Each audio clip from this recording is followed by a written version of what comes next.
Hello there, and welcome to Forgotten Worlds. My name is Thomas, and tonight I'd like to invite you into a question that stretches the imagination as much as it unsettles it. What if Earth was never given peace from the sky?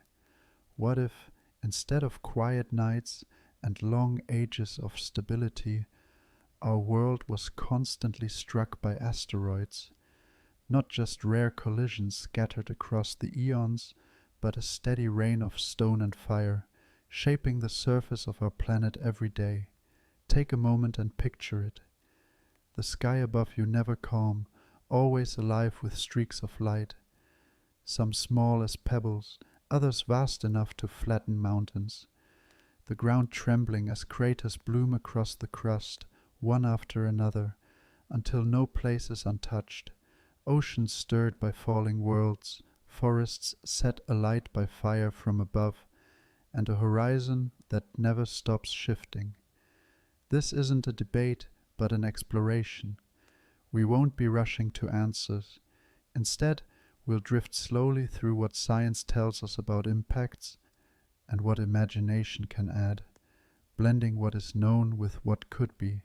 Along the way, we'll ask, what would life look like under such relentless bombardment? Could evolution even take hold? Could humanity endure in a world where the sky itself was the enemy? So settle in. Let the weight of the day ease away. Breathe deeply and let your mind wander. Because to understand this vision of an Earth under endless assault, we must first step into the science of impacts, where every falling stone carries the power to reshape the world. When we talk about asteroids, it is tempting to imagine them only as distant wanderers, silent rocks drifting through the void, but the truth is far more dramatic.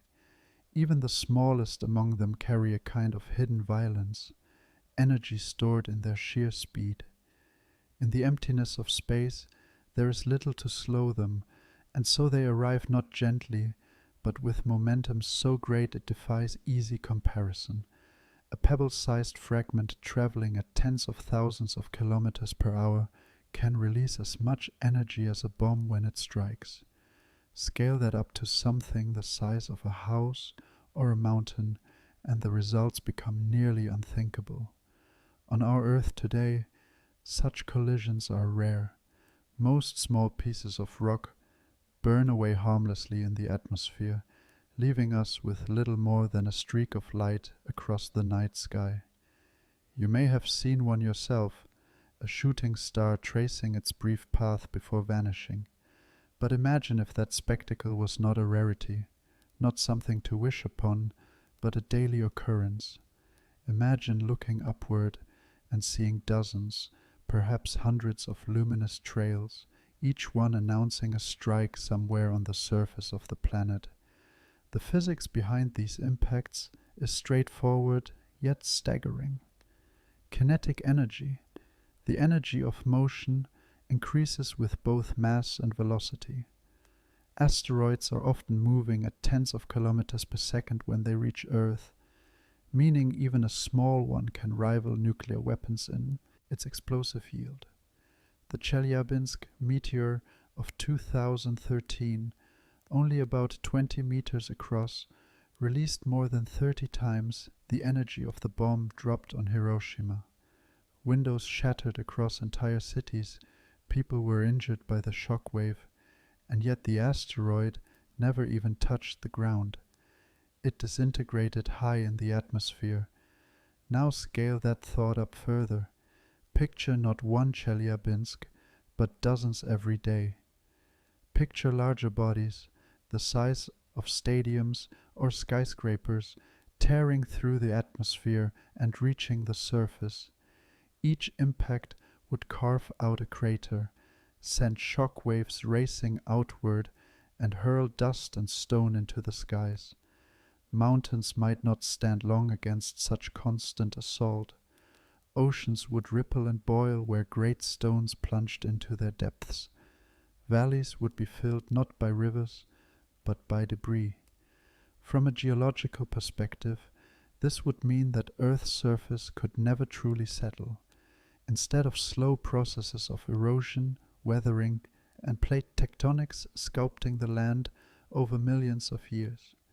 The planet would be reshaped daily by catastrophic collisions.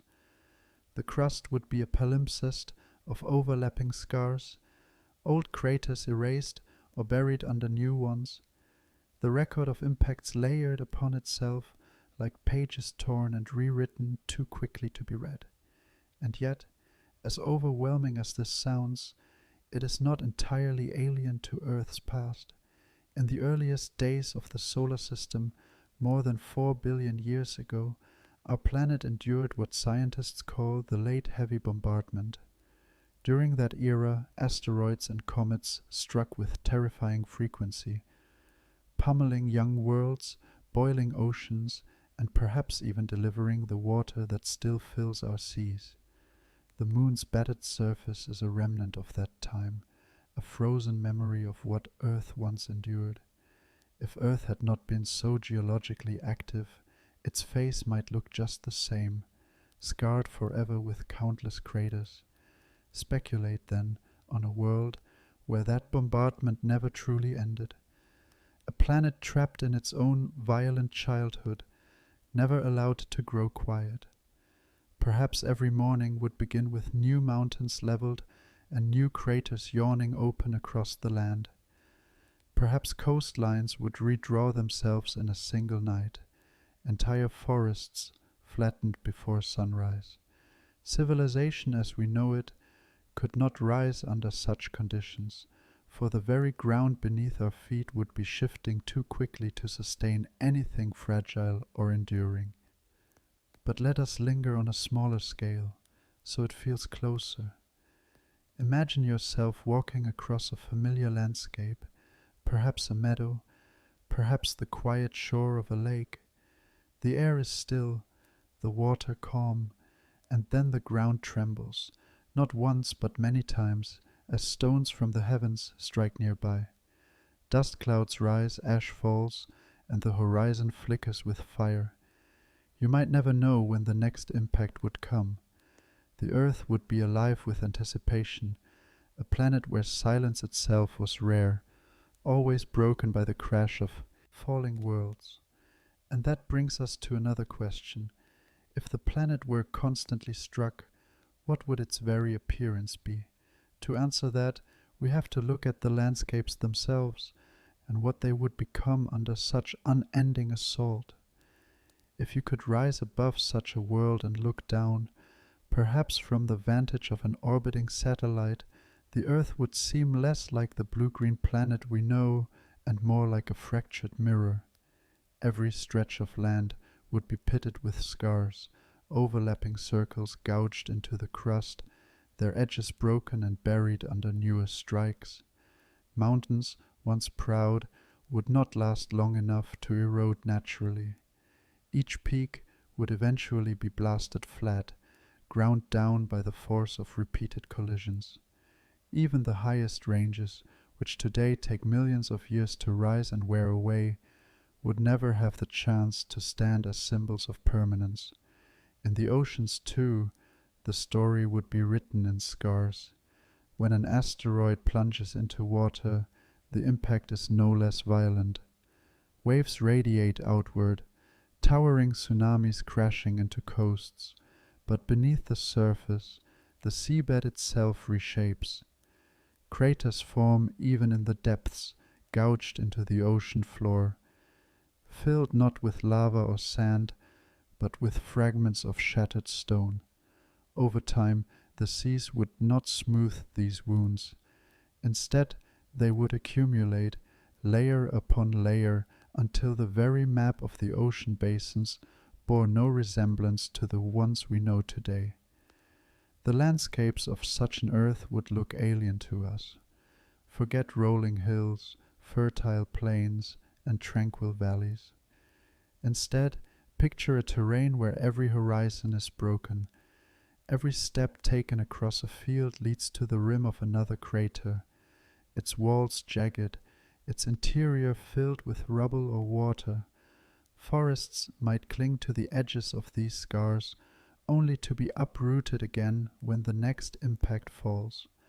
Rivers would twist and divert endlessly, forced to carve new paths through the wreckage, rarely flowing in the same channel for long. To live here, even in imagination, is to accept instability as the norm.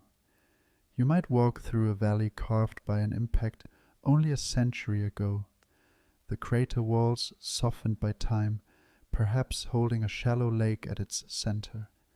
But while you admire its strange beauty, another strike could be reshaping the ground not far away, the sound of distant thunder not caused by storms, but by falling stone. The entire surface of the planet would be in flux, remade not over eons, but in the span of days. And think of what this would mean for memory. Today, mountains and rivers anchor our sense of permanence. They are the features that endure long enough to shape cultures and languages, the symbols of home that remain constant across generations. But in a world of constant bombardment, such anchors could not exist. Every landmark would be temporary, erased by fire and impact, before stories could even be written about them. What would it mean to live in a place where the ground beneath you had no continuity, where the familiar was always fleeting? Perhaps it would feel as though the earth itself resisted settlement. Civilization might never find purchase, not because humans lacked ingenuity, but because the landscapes themselves refused to stay still. Cities could be built, yes, but always in the shadow of risk, knowing that no wall, no temple, no monument could outlast the falling sky. Imagine looking at the ruins of a city not hundreds of years old, but barely a decade, destroyed not by war or neglect, but by a strike that came without warning. And yet, even in such destruction, there would be a kind of strange beauty. Craters have always fascinated us. On the moon, their rims catch the light of the sun in stark contrast, like fingerprints frozen in dust. On Mars, they form sprawling basins, some filled with ice, others silent with emptiness. On Earth, the few that remain, Chicxulub in Mexico, Vredefort in South Africa, Meteor Crater in Arizona, are reminders of immense power. Now imagine an Earth where such formations are not rare, not hidden by time or geology, but everywhere. The entire planet would resemble those distant worlds, barren, pocked, and broken. Speculate a little further. Perhaps life itself would begin to adapt to such a landscape. Creatures might evolve to burrow deep into crater walls, to make their homes in the rubble where the shock waves were weaker. Plants could grow in narrow pockets of soil, clinging to ledges above lakes formed by impacts. Ecosystems would not stretch wide and continuous, but exist in fragments, isolated within the boundaries of these scars. Evolution, too, would follow these patterns of rupture, never flowing smoothly, but always beginning anew in the craters left behind. And as you picture that fractured earth, another thought emerges. Perhaps such scars would become the very identity of the planet. Instead of seeing continents and oceans as we do now, humanity, if it survived, might come to know the world only as a chain of overlapping rings, each crater a reminder of the sky's relentless hand. The surface would not tell a story of gentle ages, but of endless catastrophe. The question then becomes, how would the air above such a planet respond?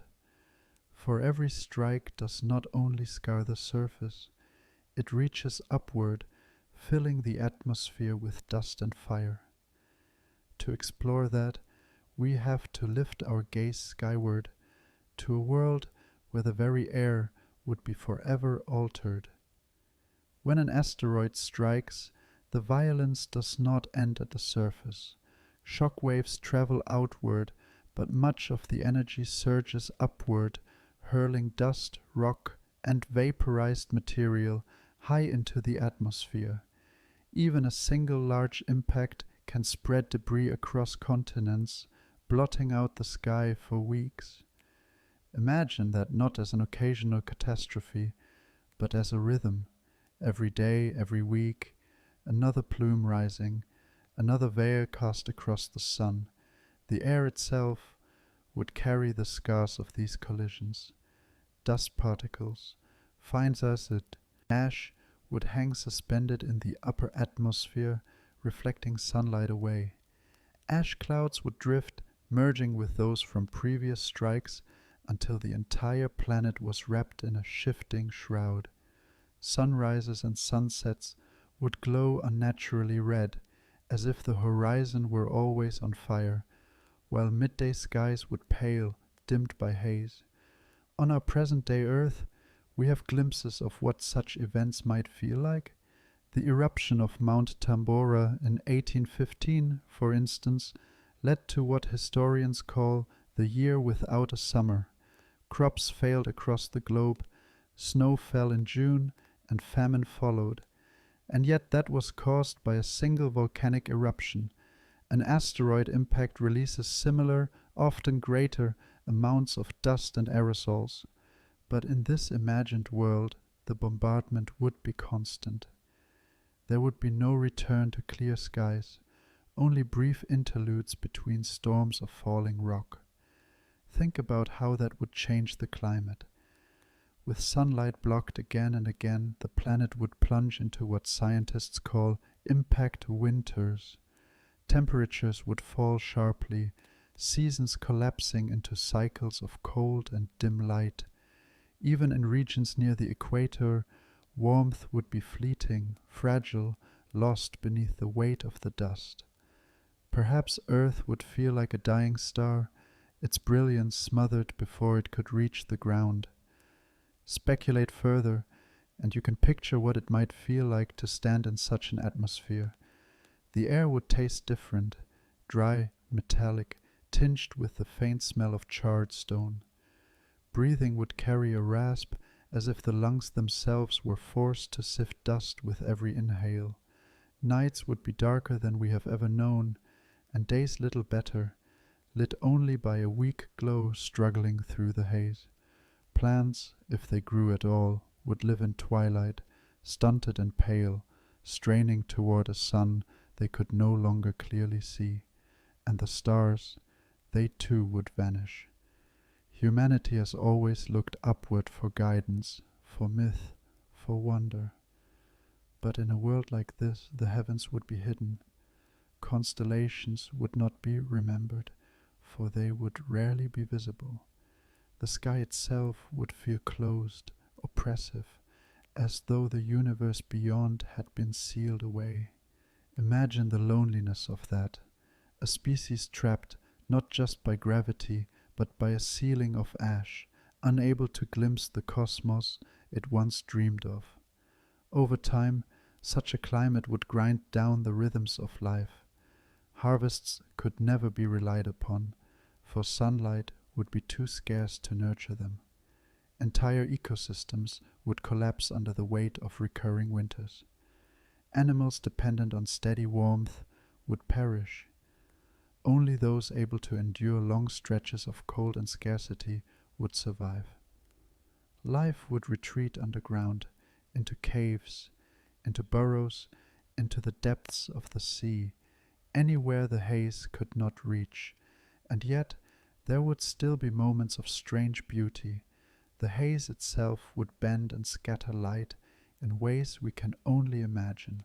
The sky might glow with colors unfamiliar to us, shades of crimson, copper, and violet as the sun's rays fought their way through the dust. Lightning might flicker more often, sparked by turbulent clouds seeded with fine ash. Perhaps even the auroras would change, their green and red curtains mingling with the dust to create skies unlike any we know. Terrifying, yes, but also dreamlike, as if the planet had become its own work of surreal art. In such an atmosphere, life would never feel secure. Every dawn would carry the question, how long until the next impact? How much darker will the sky grow today? And yet, it is in that uncertainty that the story of this imagined Earth continues, because if dust and shadow filled the skies, then fire too would be an inevitable companion. For not all asteroids burn quietly in the haze. Some arrive with light so bright it turns night into day, igniting the very air as they fall. Long before an asteroid touches the ground, the sky itself begins to bear witness. As a rock hurtles into the atmosphere at tremendous speed, friction builds, heating the air around it to incandescence. What from a distance may appear as a delicate streak of light, a meteor tracing its path, is in fact the violent unraveling of stone, fragments peeling away in brilliant flashes. For most small pieces, the story ends here. They flare for a moment and are gone, leaving only the memory of a shooting star. But imagine a world where these streaks are not rare, not something wished upon once in a lifetime, but constant. The heavens would never truly darken. Every night would be marked by falling fire, lines of gold, white, and crimson slashing across the sky, too numerous to count. The beauty of it would be undeniable, a sky alive, restless, always aflame, and yet that beauty would be laced with dread, for each light was not a distant star but a herald of destruction. Larger asteroids carry the spectacle much further. As they descend, their heat is not only visible but tangible, a wave that can be felt even miles away. Shock waves race outward before the stone has struck the ground, flattening trees, rattling bones. And when such an object finally lands, the violence is doubled. Forests for hundreds of kilometers ignite, not from spreading flames but from radiant heat, firestorms blossoming as though the air itself had caught alight. Imagine standing on a distant ridge, watching not one wildfire but dozens spring into existence at once, rolling across the horizon with unstoppable force. Our Earth today has endured glimpses of this. When the asteroid that struck near modern-day Mexico ended the age of the dinosaurs, it is believed vast fires spread across entire continents. Ash deposits in the rock record testify to forests burned to nothing, skies turned black with smoke. But in that case, it was one cataclysm, followed by silence. In this imagined Earth, such firestorms would not be singular events, but recurring patterns, the rhythm of life shaped by the rhythm of falling fire. Think of what this would mean for the natural world. Forests could never stretch unbroken, for they would be forever interrupted by swaths of burned land. Animals would flee endlessly, their habitats consumed again and again. Perhaps new species would evolve to thrive in such chaos, creatures that could burrow to escape the heat, or plants whose seeds survived only in the ashes of fires. Evolution might not build ecosystems of stability, but of perpetual recovery, and for humanity, the fire would be a constant teacher of fear. You might look upward at twilight and see not stars, but flames descending, each one a reminder that the sky is not safe. Myths might speak not of heavenly gods casting down thunderbolts, but of a sky that is itself wrathful, a dome of fire forever threatening to fall. Perhaps entire cultures would build their rituals around appeasing the heavens, praying not for rain or harvest, but for mercy from the falling stars. Speculate even further, and you can picture the atmosphere itself reshaped by these recurring blazes. Smoke from endless wildfires would mingle with dust from impacts, deepening the planet's haze. The air would shimmer with particles, carrying the scent of char and the dim glow of scattered light. Lightning would crackle more often, born from the turbulence of heated skies, turning storms into blazing spectacles, where flame and thunder danced together. Nights would not be dark but lurid, illuminated by fire above and fire below, until the very concept of quiet starlight had no place in memory. And yet, in this strangeness, a paradoxical beauty lingers. To stand on such a world would be to live beneath a sky alive with constant wonder, even as that wonder destroyed.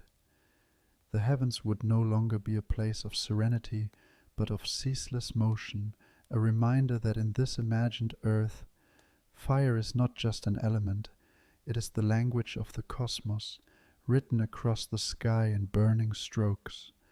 As the air fills with dust and flames, another realm begins to stir in response, the oceans, for they too cannot escape the relentless rain of stone, and when asteroids find their mark upon water, the results are no less transformative.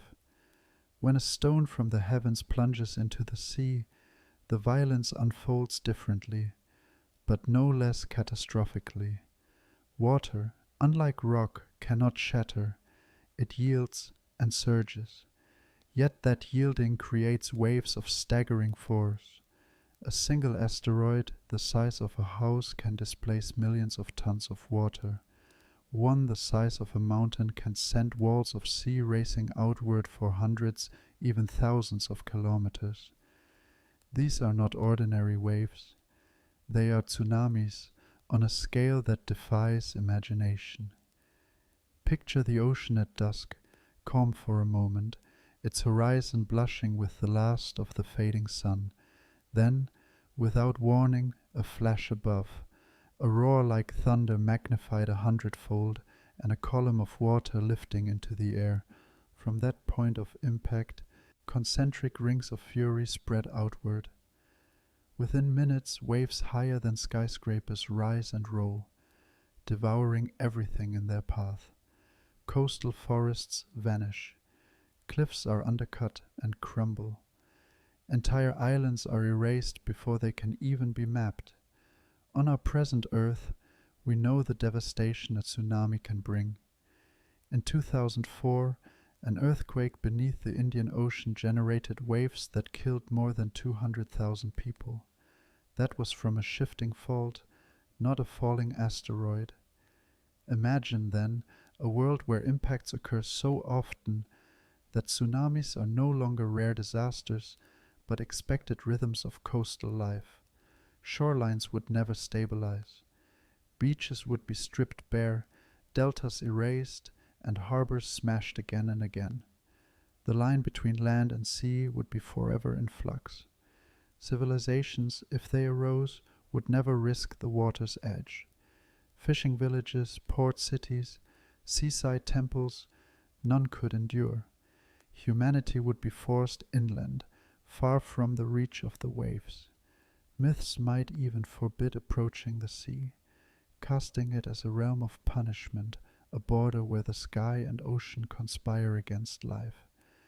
The sound of waves, which for us often carries peace, might for them carry dread, a constant reminder that the next impact could arrive at any moment, bringing walls of water to erase all that stands too near. And what of the ocean itself? Every strike would churn its depths, mixing layers that normally remain stable. Warm surface waters would be driven downward, while icy deep currents surged upward, disrupting the delicate balance of marine ecosystems. Clouds of vapor would rise, feeding storms that lashed the coasts with relentless rain. The very chemistry of the sea would shift with each new impact, as minerals and vaporized rock mingled into the waters. Speculate a little further, and the oceans of this world become less like tranquil expanses and more like cauldrons, always roiling, always unsettled. Mariners, if any dared to exist, would face horizons that could vanish in an instant, ships tossed not by ordinary storms, but by waves born from the heavens themselves. Perhaps no one would ever dream of sailing. The sea would be seen not as a frontier for exploration, but as a graveyard, its surface too unstable, its moods too violent. The rhythm of such a world would be defined by retreat. Humans, if they survived, would build their lives inland, clustering around mountains or valleys that offered some shield from the ocean's reach. Trade across waters might never develop. Cultures might instead grow in isolation, separated by the seas not because of their vastness, but because of their unpredictability.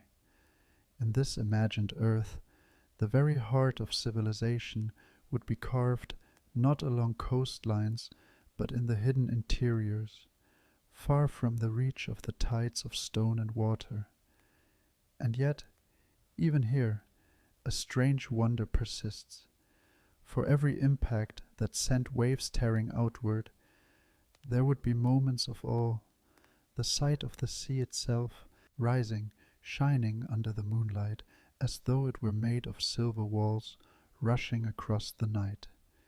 Terrifying, yes, but unforgettable, etched into the memory of any who survived. In this earth of turmoil, beauty and destruction are inseparable, as much in the oceans as in the skies. But while the waves reshape coastlines, and the seas themselves churn with fury, there is another effect less visible yet equally profound. For with every strike, not only does the surface break and the waters rise, the chemistry of the oceans begins to change, carrying consequences for all who depend on them. The violence of an asteroid does not end when the waves subside or when the tsunamis crash against the land.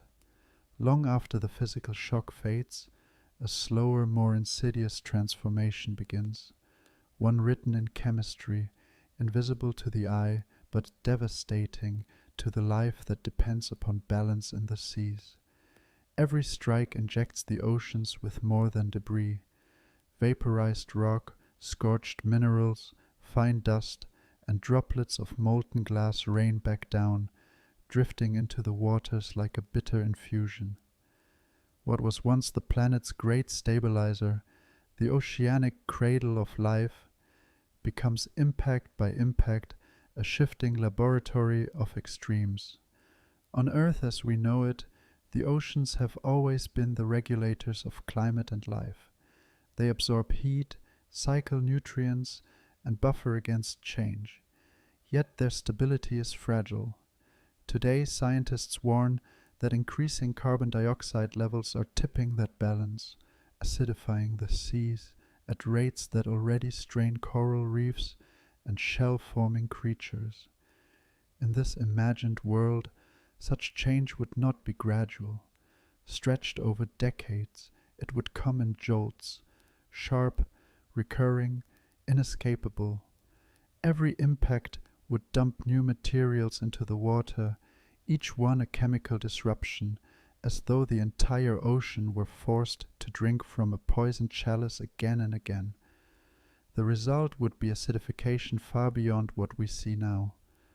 Raindrops formed in dust-laden skies would fall not as nourishment, but as corrosive mixtures carrying sulfur, carbon compounds, and fine ash. When they met the sea, the pH would drop, and creatures finely tuned to narrow chemical ranges would find themselves in hostile waters. Imagine a reef, if one could ever take hold, slowly building its intricate architecture of coral skeletons, only to dissolve after the next rain of ash. Imagine schools of fish searching for plankton, only to find that blooms have collapsed in poisoned conditions. The oceans would swing violently from one chemical state to another, never pausing long enough to recover. In such a cycle, marine ecosystems as we know them could never stabilize. Whales, sharks, dolphins, those great symbols of oceanic majesty, might never evolve at all. Complex chains of life require consistency, the slow rhythm of generations adapting to steady environments. Here, the rhythm would be shattered. Instead, the seas would belong to survivors of simplicity and toughness. microbes able to metabolize in acidic conditions, archaea thriving on minerals leached from impact debris, tiny crustaceans scuttling into sheltered nooks to escape the waves of change. Speculate, then, on what the ocean would look like from above. Its surface would not shimmer with the vibrant blues and greens we know. Instead, it might appear dull, gray-green, reflecting skies already dimmed by haze. In the shallows, life would be sparse. No coral gardens, no meadows of seagrass, no swarming shoals. Instead, barren stretches of sediment stirred by currents, interrupted only by the occasional hardy organism clinging to existence. But descend into the depths, into the trenches where light has never reached, and a different picture emerges. There, buffered from the worst of the surface changes, life might find a foothold. Hydrothermal vents could serve as sanctuaries, spewing minerals and heat into otherwise dark waters. Around these vents, colonies of tube worms, chemosynthetic microbes, and blind crustaceans could thrive, their entire world lit not by sunlight, but by the faint glow of chemical reactions. These would be the true ecosystems of a bombarded Earth, not expansive, but isolated, hidden in the planet's deepest folds. It is tempting to think of such environments as barren, but they would be alive in their own way, not with diversity or abundance, but with resilience. Life would adapt to scarcity, to acidity, to sudden upheaval. Creatures would not evolve for grace or grandeur, but for endurance. A snail might grow shells, not of calcium carbonate, easily dissolved, but of sturdier compounds scavenged from the debris. Fish-like forms, if they existed at all, might be small and hardy, capable of surviving weeks without food. Microbes would reign supreme, shaping cycles not through abundance but through persistence. Imagine standing on a cliff above such an ocean, if humanity managed to survive an inland. The sea would appear vast, yes, but strangely lifeless, its silence palpable. Waves would crash, yet beneath them there would be little to harvest, little to trust. Fishing would not be an act of abundance but of desperation. Each journey into the waters a gamble. Myths might grow from this emptiness. Perhaps the sea would be remembered not as a giver, but as a taker, a realm of silence and scarcity. Civilizations might whisper stories of a time before the oceans turned bitter, legends of a richness lost to the anger of the sky.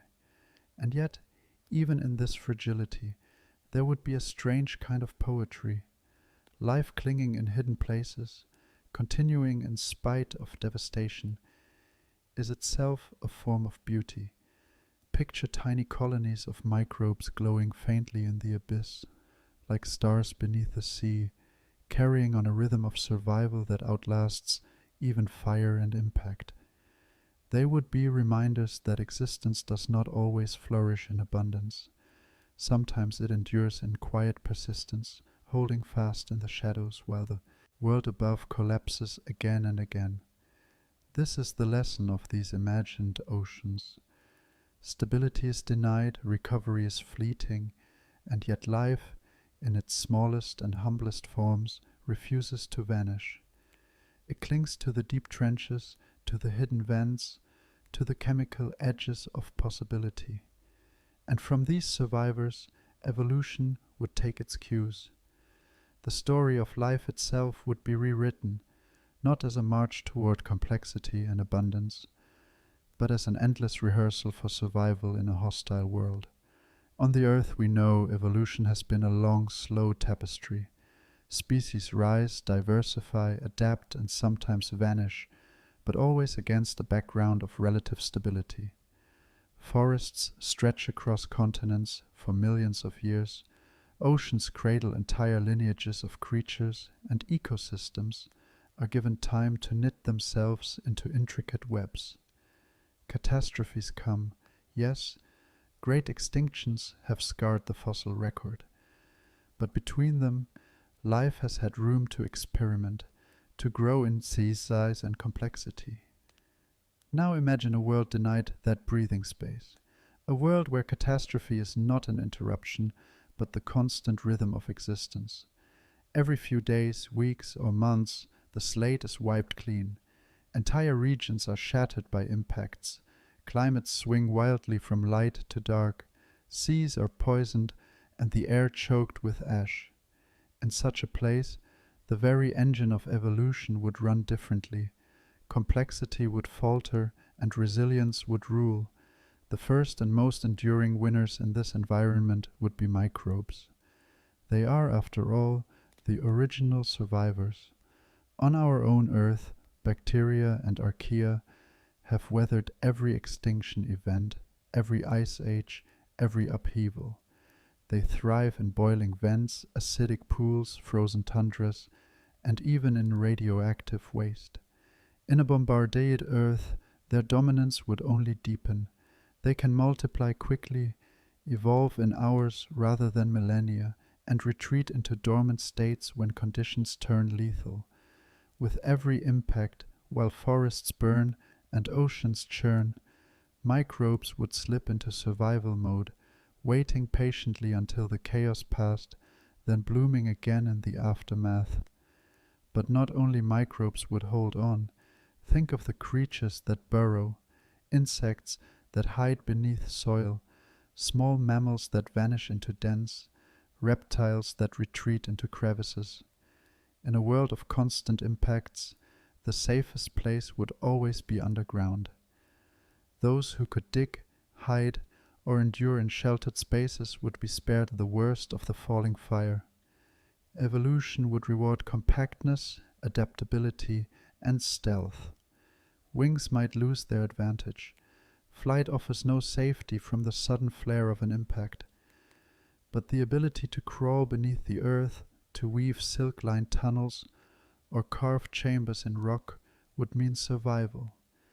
Above ground, larger forms would struggle. Elephants, whales, birds of prey, anything that requires space, stability, and abundant resources would falter under the relentless resets.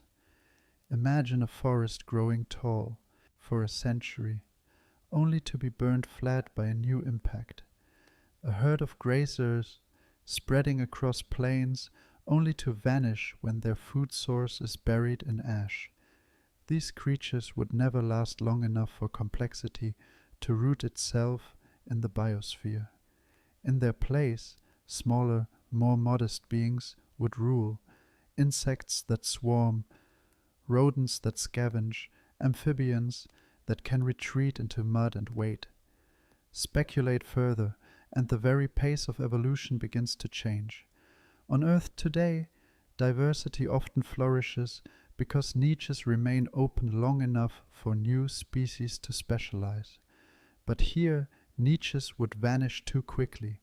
Specialization would be a trap, for any creature too finely tuned to its environment would be undone when that environment disappeared. Instead, generalists would thrive. Creatures that can eat anything, live anywhere, endure drought, cold, heat, and scarcity. The story of life would not be one of delicate balance, but of rough endurance. Picture what such creatures might look like. Insects with shells thicker than those of modern beetles, able to withstand waves of heat.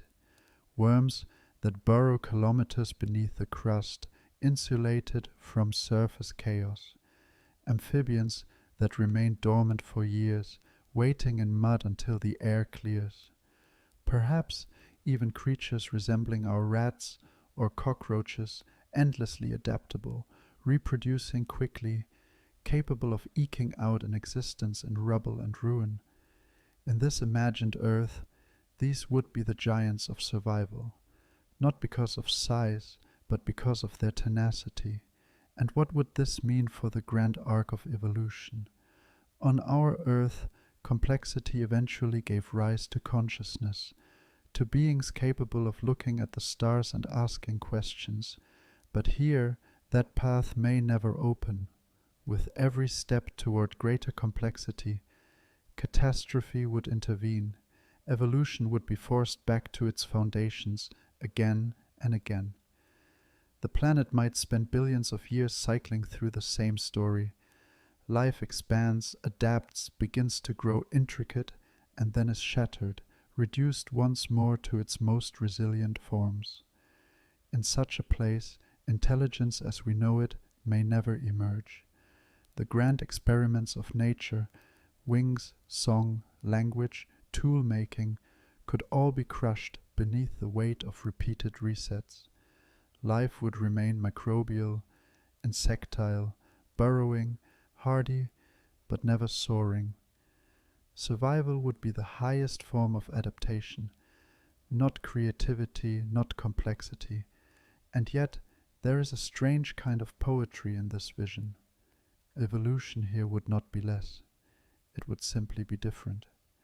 Instead of striving toward higher forms, it would refine the art of resilience.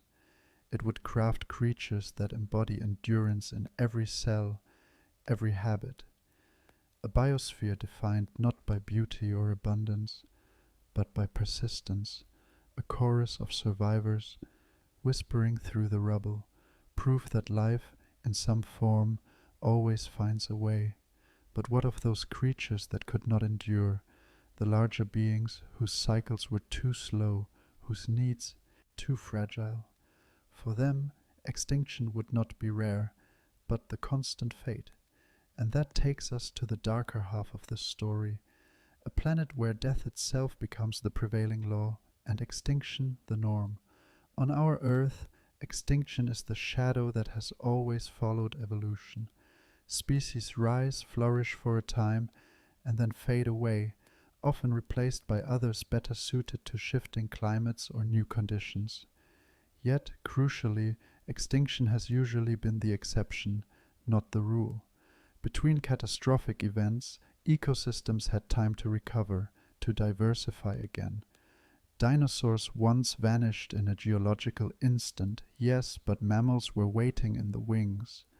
Forests burned, yet sprouted anew. Coral reefs died, but after long ages they returned. Life's story has been one of resilience, punctuated by tragedy, but never fully silenced. Now picture an Earth where that rhythm collapses. Extinction no longer arrives as punctuation, but as the baseline, the constant refrain. In this bombarded world, larger creatures, anything requiring stability, long lifespans, or abundant resources, would never stand a chance. Their bodies, designed to carry weight, to bear slow pregnancies, to demand steady food supplies, would be liabilities in a world of endless upheaval. The very traits that make complexity possible would be undone by the relentless rain of stone. Imagine a herd of creatures akin to our elephants, patient grazers with long gestation periods, slowly raising their young. They might endure for a few generations if the impacts fell elsewhere, but soon enough, fire from the sky would return. Their food sources would vanish beneath ash. Their waterholes would fill with toxins. Their calves would starve before reaching maturity. Evolution would have no opportunity to refine such creatures. They would vanish as quickly as they appeared. The same fate would await any would-be predator. Lions, wolves, great birds of prey. In this imagined Earth, their hunting grounds would be shattered too often to sustain them. Prey species would collapse after each catastrophe, leaving predators with nothing to eat. Their strength, their sharpness, their speed would all be rendered useless against the simple truth. There is no stability long enough for balance to form. And biodiversity itself, the very richness of life, would be perpetually stunted. On our Earth, jungles and reefs became tapestries of countless species, each occupying its own niche, weaving complex webs of interdependence. Here, no such webs could be spun. Each impact would tear through the fabric of ecosystems, shredding threads before they could be tied. Instead of a rainforest with millions of species, you might have a few hardy survivors scattered across an ash-strewn landscape, each clinging to existence in isolation. Instead of oceans filled with whales, dolphins, and endless schools of fish, you would have microbes and small scavengers eking out survival in deep water pockets. Speculate further, and the world takes on a strangely hollow character. Walk across its surface in your imagination, and you might expect the sounds of a forest, birds calling, insects buzzing, mammals rustling through the underbrush. But in this vision, silence dominates. There are no great herds, no symphonies of frogs at dusk, no sweeping migrations across plains. The land would feel empty, its biodiversity never allowed to rise beyond scattered pockets of resilience. What would this mean for the possibility of complex ecosystems? Quite simply, they would never emerge. Complexity requires time for species to co-evolve, to fill niches, to build relationships across centuries and millennia. But here, time is stolen. Every step forward is erased by the next impact. Evolution's great experiments in collaboration, pollinators and flowers, predators and prey, reefs and symbionts, would never have the chance to mature. The biosphere would be locked in a cycle of collapse and partial recovery, like a melody that never moves beyond its opening notes. And if complexity is stunted, then intelligence, that rare bloom of evolution, would be even more unlikely. For what is intelligence but the refinement of stability into thought? Brains are costly organs, demanding energy, safety, and time to develop. Without ecosystems to support large, complex creatures, without stretches of peace to allow learning and social bonds, the leap to consciousness might never occur. The world would remain a planet of survivors, not thinkers, a place where the idea of asking questions, of gazing at the stars could never take root. This earth, then, would be a world of extinctions, layered upon extinctions, a graveyard without end. Fossils might form, but each layer would tell the same story. Small bursts of life, cut short, replaced by another cycle of hardy survivors. The rock record would not show the branching tree of life we know, but a stunted shrub, its shoots clipped again and again before they could grow tall. And yet, even in this bleakness, one truth would persist. Life resists erasure.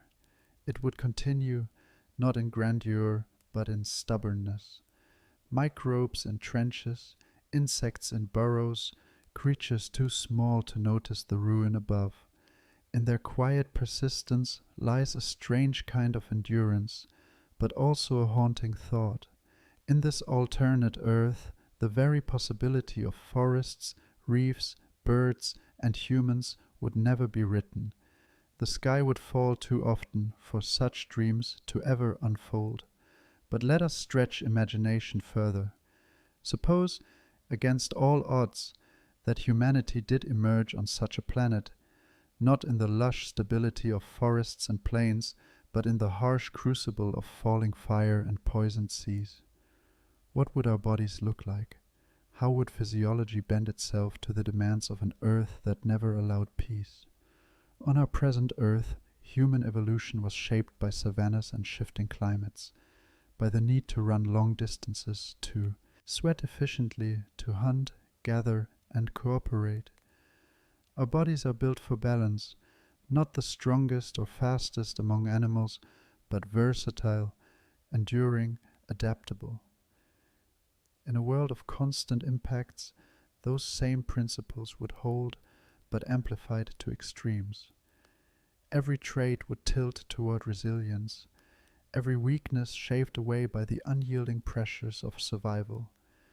Food, for instance, would be scarce.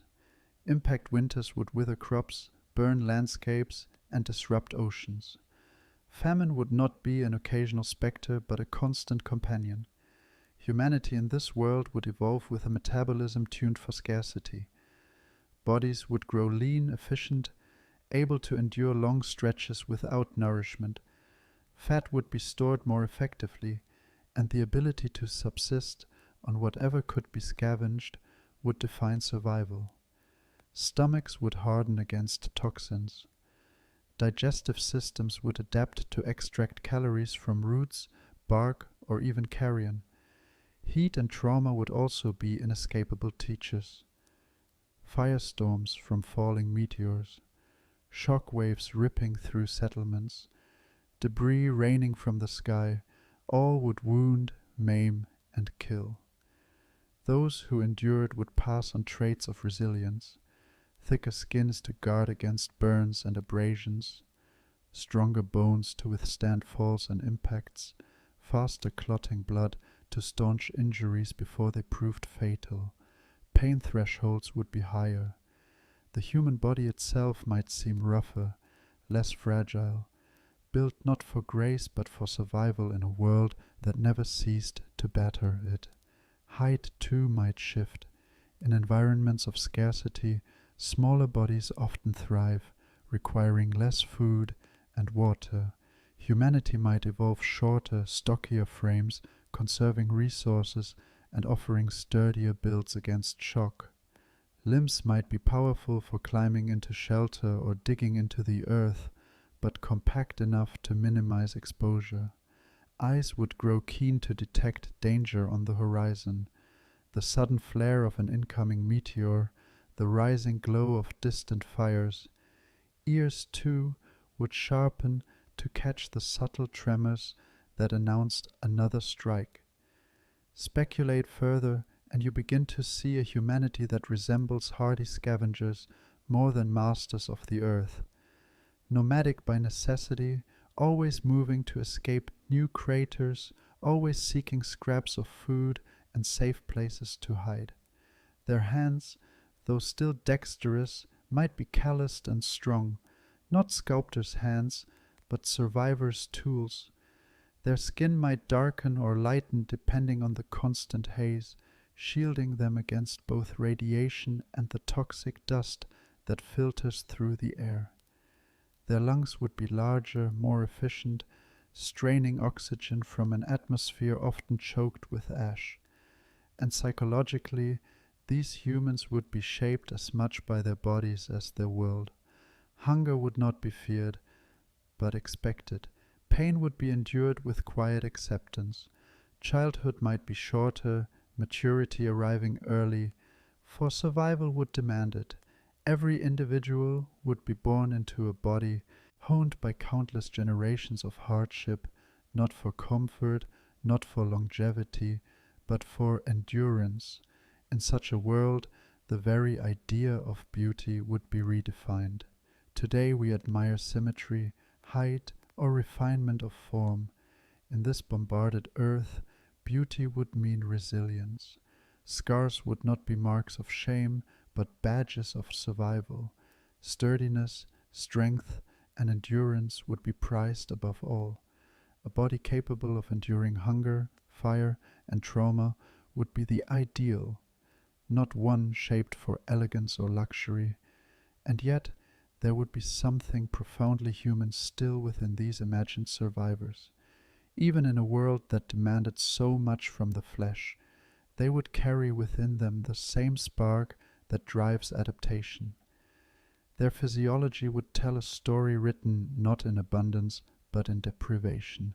A humanity evolved to stand against the endless sky, not as conquerors of nature, but as its most persistent guests.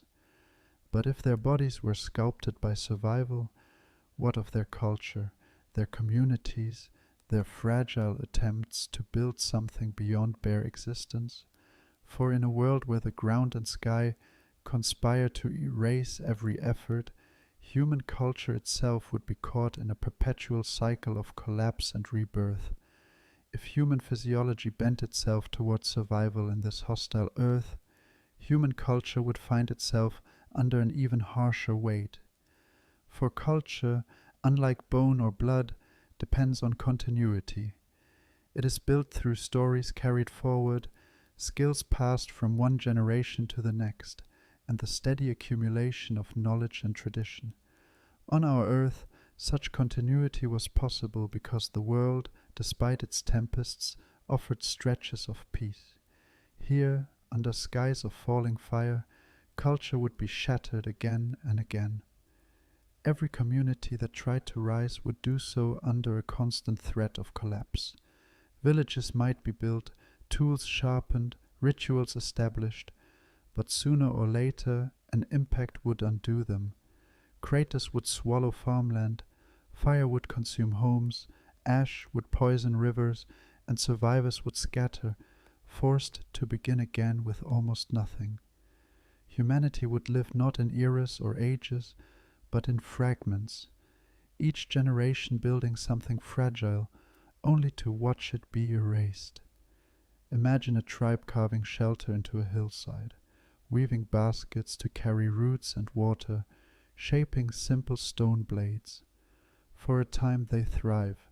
Children grow, elders pass down stories of their people. Then without warning the sky flashes. A fireball descends, the ground quakes, the forests ignite, and in a single day everything they built is gone. Survivors crawl from the rubble, and with them the cycle begins anew. Gather food, find shelter, relearn the skills of endurance. Each collapse wipes away progress like chalk from a slate. In this world, fear of the sky would dominate human thought. Every streak of light above would not inspire wonder, but terror. Children would grow up flinching at flashes on the horizon, knowing that brilliance in the heavens meant devastation on the earth. The stars themselves might be distrusted, their presence a reminder that the sky is a place of danger, not of beauty. Nights would be filled with prayers or rituals meant to appease what seemed like an angry firmament, each generation inventing new myths to explain the relentless reign of destruction. Technological progress, so dependent on continuity, would falter. Fire could be mastered, yes, for it is born anew each time wood is struck or sparks catch. But metals would remain rare, villages too temporary to support the furnaces or forges needed to shape them. Writing, agriculture, architecture all require stability, settlements enduring long enough for complexity to take root. Here, those roots would be torn up with every impact. Humanity would be locked in a perpetual stone age, able to shape tools from rock and bone, but never pushing beyond. Speculate further, and culture itself might become cyclical in form. Instead of long traditions stretching back centuries, each group of survivors would tell stories only of their immediate past. Oral traditions would be filled with accounts of fire and collapse, warnings that the sky is never to be trusted. Myths of creation would not speak of gods forming the world, but of the earth being remade endlessly through falling stone. Heroes would not be conquerors or kings, but survivors, those who dug deepest, who endured hunger longest, who led their people out of ash and into temporary safety. Language, too, might reflect this fragility. Words for permanence, home, future, forever, might never develop. Instead, vocabulary would bend toward immediacy. Now, shelter, hunger, escape. Songs, if sung, might be laments echoing the rhythm of collapse. Art would be simple, portable, scratched into stone or carved onto bone, carried by those who fled. Nothing grand, nothing monumental, for nothing monumental could survive the next firestorm, from the sky. And yet, within this fragility, culture would still exist, because humanity cannot live without meaning. Around fires in caves, survivors would tell stories of why the sky rained in death, of spirits or gods who hurled stones to test them or to punish, or perhaps simply because the heavens themselves were restless. Children would learn these tales with wide eyes, internalizing not only fear, but the understanding that survival was sacred.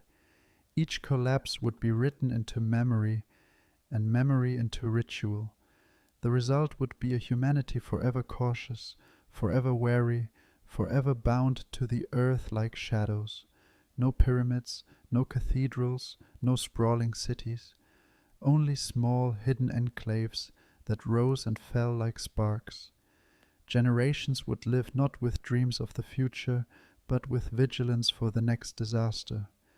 Hope itself might be narrowed to a simple wish: to see the next sunrise, to find food in the rubble, to keep children safe for another day. Such a culture, locked in endless cycles of rebuilding, would never step onto a path of great innovation.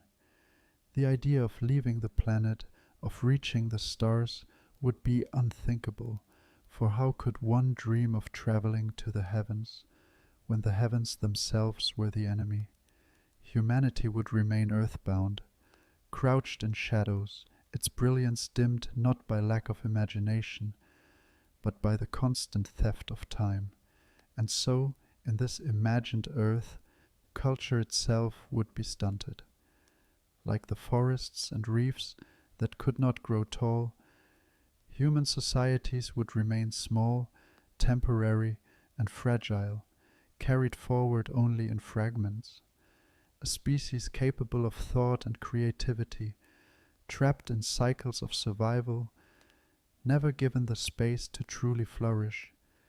If architecture bent itself toward the earth, then technology in this imagined world would be bent entirely toward defense. On our earth, invention has often been driven by curiosity, by the desire to reach further, faster, higher. From the wheel to the telescope, from sails to rockets, our ingenuity has leaned toward exploration. But in a world where every invention risks being erased by the next catastrophe, exploration would lose its place. Here, survival itself would become the core of innovation, and human history would not be defined by expansion, but by fortification. The earliest tools would be shaped not simply for hunting or farming, but for enduring disaster. Stone shelters reinforced with slabs of rock, crude barriers to deflect falling debris, ways to store food in sealed pits against famine. Over time, as humanity learned to carve out lives underground, technology would grow more intricate, not in pursuit of beauty, but in pursuit of shields. Domes built to cover entrances, layered walls of clay and stone to absorb shock, ventilation systems designed to filter dust and poison from the air. Every ounce of ingenuity would be funneled toward keeping the outside world at bay. Speculate on how energy itself would be directed. Where our world harnessed fire for cooking and later electricity for light and power, this alternate humanity would channel its limited resources into defense. Fires might be carefully contained, their smoke routed through hidden chimneys disguised from above.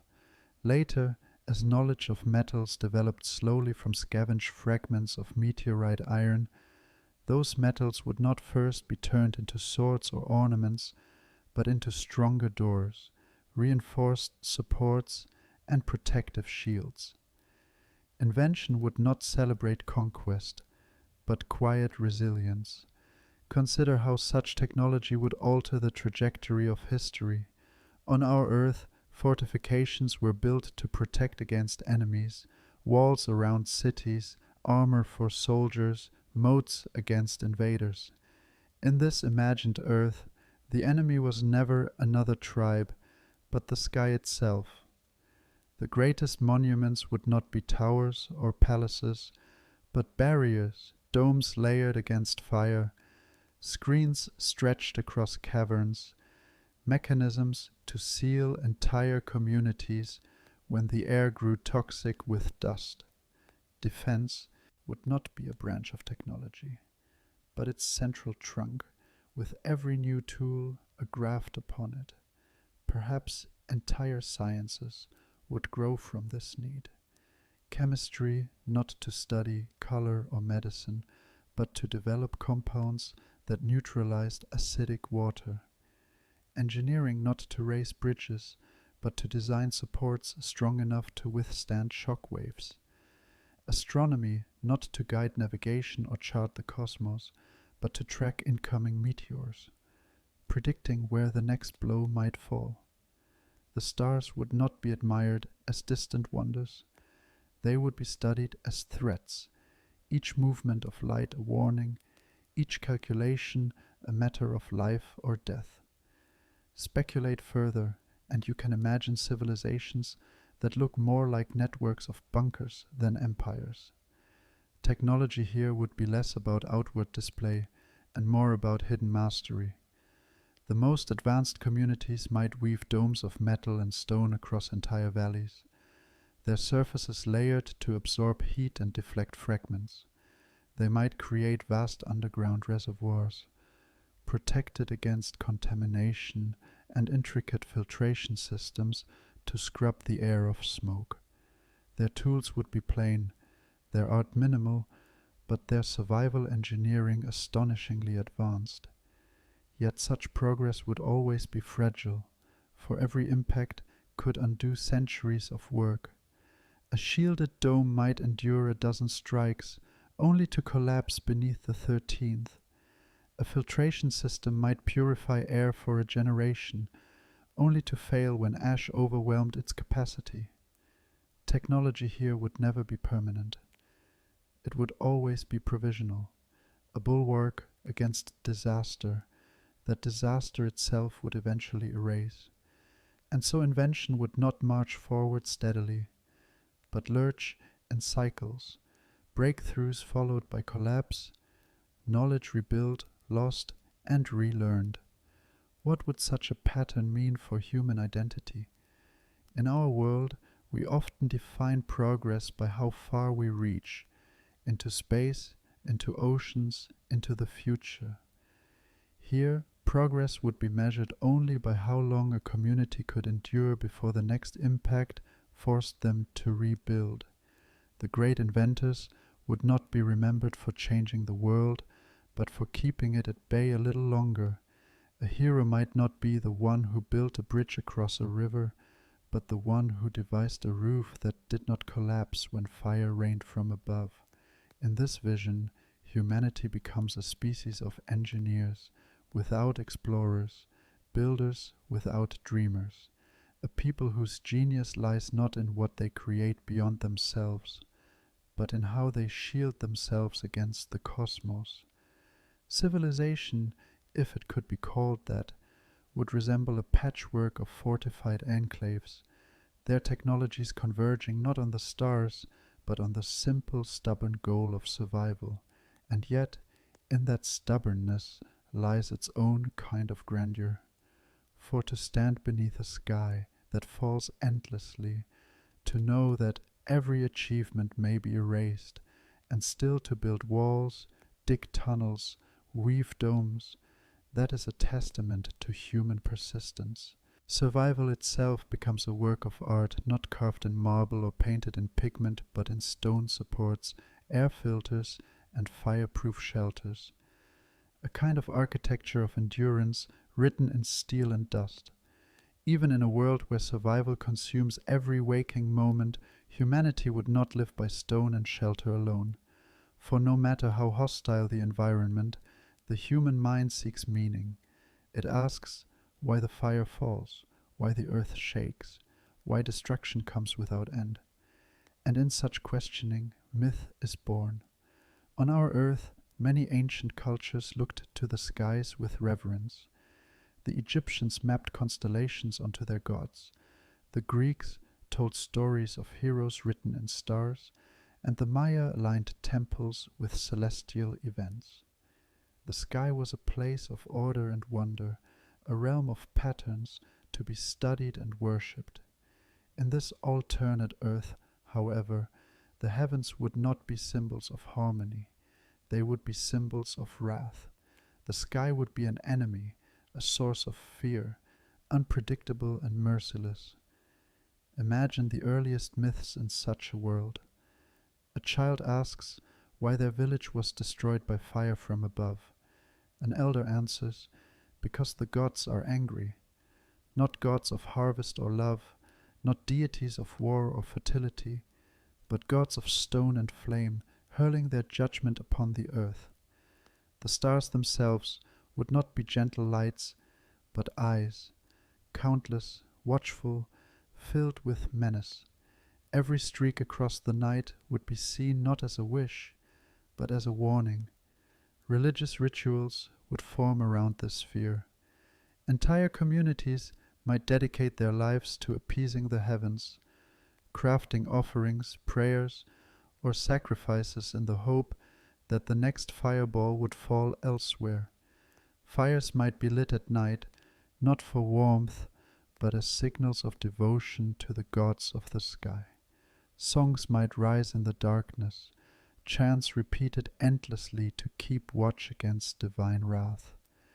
Children might be named for meteors, their very identities bound to the belief that the sky chooses their fate. Speculate further, and entire priesthoods could emerge, not to guide communities toward prosperity, but to interpret the moods of the heavens. These priests might study the patterns of fire streaks, claiming to predict where the next impact would fall. They might declare days of fasting, days of silence, days of ritual burial of offerings in craters, all meant to show reverence to the gods of destruction. Temples would not be built on high ground, for high places were always struck first, but carved deep into the earth, their altars echoing with prayers whispered to an unyielding sky. The myths themselves would shape culture profoundly. On our earth, myths often spoke of creation, how the world came to be, how order emerged from chaos. Here, myths would be dominated by destruction.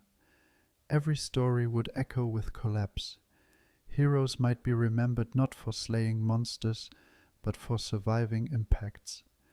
Gods might not create humanity in love, but test it in fire, striking again and again to see who endures. The very act of living would be framed as obedience to a divine trial. And consider the psychological weight of such faith. Generations would grow up not with hope that the gods grant blessings, but with dread that they might strike without warning. Children would be taught to fear the sky itself, to avert their eyes when meteors blazed, to whisper prayers for safety at every tremor of the ground. Ritual would replace curiosity. Wonder would be crushed beneath the demand to appease. Yet, within this fear, a strange kind of devotion would thrive. For if the heavens were angry, then humanity would shape its identity entirely in relation to them. Festivals might be held to commemorate survival after a great strike, not with joy, but with solemn gratitude. Craters might be treated as sacred scars, the very footprints of the gods. Pilgrimages could be made to these sites, offerings laid in their centers, prayers carved into their walls. Entire cultures might live in the shadow of one particular crater, interpreting its form as divine judgment etched into stone. Speculate still further, and you can imagine myths that define morality itself through survival. Perhaps those who lived through an impact were believed to be chosen, blessed by the gods' selective wrath. Perhaps those who perished were said to have angered the heavens. Such beliefs could breed entire systems of ritual purity, where every act from the way food was prepared to the way words were spoken, was judged by whether it might invite destruction from above. This is the theology of a world under fire, faith built not on love or promise, but on fear and endurance. A humanity whose myths are shaped entirely by the falling sky, whose gods are written not in constellations, but in streaks of fire and craters carved deep into the earth. In such myths there would be no comfort, only warning, no eternity in paradise, only the fragile gift of one more day beneath the wrathful heavens. If the sky was seen as a realm of anger and judgment, then the earth itself would become the canvas upon which divine wrath was inscribed. Every crater left behind by a falling star would be more than a wound upon the land. It would be a sacred mark, a holy scar, a message carved into the crust of the world. To live in this bombarded earth would be to live surrounded by cathedrals, not built by human hands, but by the fury of the heavens themselves. Picture a crater freshly made, the ground still smoldering, its rim jagged, rocks fractured into glass by unimaginable heat. For survivors, this would not be just a disaster zone. It would be a site of revelation. Priests, shamans, or elders would gather at its edge, declaring it a place where the gods had spoken. Rituals might be held in its shadow, offerings laid within its depths. Entire villages might relocate to circle its rim, convinced that living near such a mark gave them proximity to divine will. Over generations, these craters would become the focal points of mythology. Some would be seen as sites of punishment, where the gods struck down a sinful people. Others might be interpreted as acts of creation, the moment where the earth itself was reshaped, given new form by fire from the sky. Legends would form around each impact scar, stories of survival, of sacrifice, of lessons meant to be passed down. Children would be told not only the names of ancestors, but the names of craters, each one a chapter in the endless scripture of falling stars. Speculate further, and you can imagine craters becoming humanity's true temples. In our world, cathedrals rise toward the heavens, their spires reaching skyward as prayers cast in stone. In this alternate earth, humanity would instead look downward. Craters, with their circular forms and monumental scale, would be natural sanctuaries. Their walls would echo with sound, their rings forming boundaries between sacred space and ordinary land.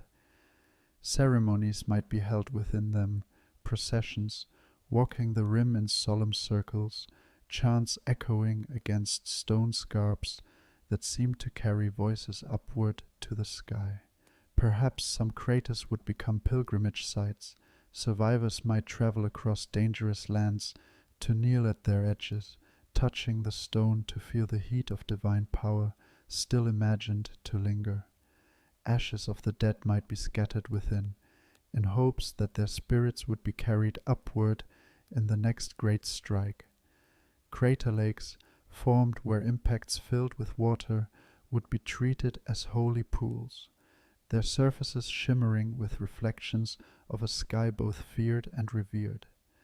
The symbolism of circles themselves would take root in human thought. Rings carved into stone, painted on cave walls, etched into bone tools, all echoing the sacred geometry of craters. Where we have crosses, crescents, and stars as enduring religious symbols, here circles would dominate. They would represent both creation and destruction, both the wound and the temple, both the fragility of life and its persistence. To draw a circle might be to invoke protection, to remind oneself of the endless cycle of fire and renewal. And the myths tied to these sacred scars would shape human morality. Some cultures might teach that craters were reminders of humility, proof that no matter how strong or clever humanity became, the heavens could erase all in an instant. Others might see them as trials, that to live within the circle was to prove worthiness, to demonstrate faith, that survival itself was a divine command. Perhaps even calendars would be measured not in moons or harvests, but in impacts. 3 craters ago, since the last fire fell. From a distance, such a world would look alien. Instead of cities adorned with towers, the land would be dotted with circles of devotion. Processions circling crater rims, bonfires lit at their centers, chants rising from their depths. Humanity, bound to fear and reverence, would transform the scars of destruction into the holiest places they knew. This is how the heavens would sculpt faith on such an earth. Each crater a cathedral, each scar a sermon, each circle a reminder that the sky was never to be trusted, yet always to be obeyed, a landscape of sacred wounds, where myth and geology became indistinguishable, and survival itself was worship written in stone. Where faith is shaped by fear of the sky, the dynamics of human conflict would also be rewritten. On our earth, warfare has often been a grim constant, kingdoms rising and falling through conquest, armies marching across plains, battles fought for land, resources and power. Yet here, under the shadow of ceaseless bombardment, the rules of war would be broken again and again. Imagine 2 tribes gathering their strength, spears sharpened, alliances formed, drums echoing through the night as they prepare for battle at dawn. But before the first charge is made, the heavens intervene. A streak of fire splits the sky, and in moments the battlefield is unrecognizable, a crater yawning where warriors once stood, ash raining down, fire-consuming banners and camps alike. The war never begins, or if it does, it ends not with one side victorious, but with both scattered, their strength erased by a force neither could control. This cycle would repeat endlessly. No army could be certain of its plans, for no strategy could anticipate the random hand of the heavens. Wars might be declared, yes, but they would be short, truncated by disaster. A great campaign could dissolve overnight. Entire legions, lost not to enemy blades, but to impacts that neither side foresaw. In such a world, violence itself would lose much of its meaning.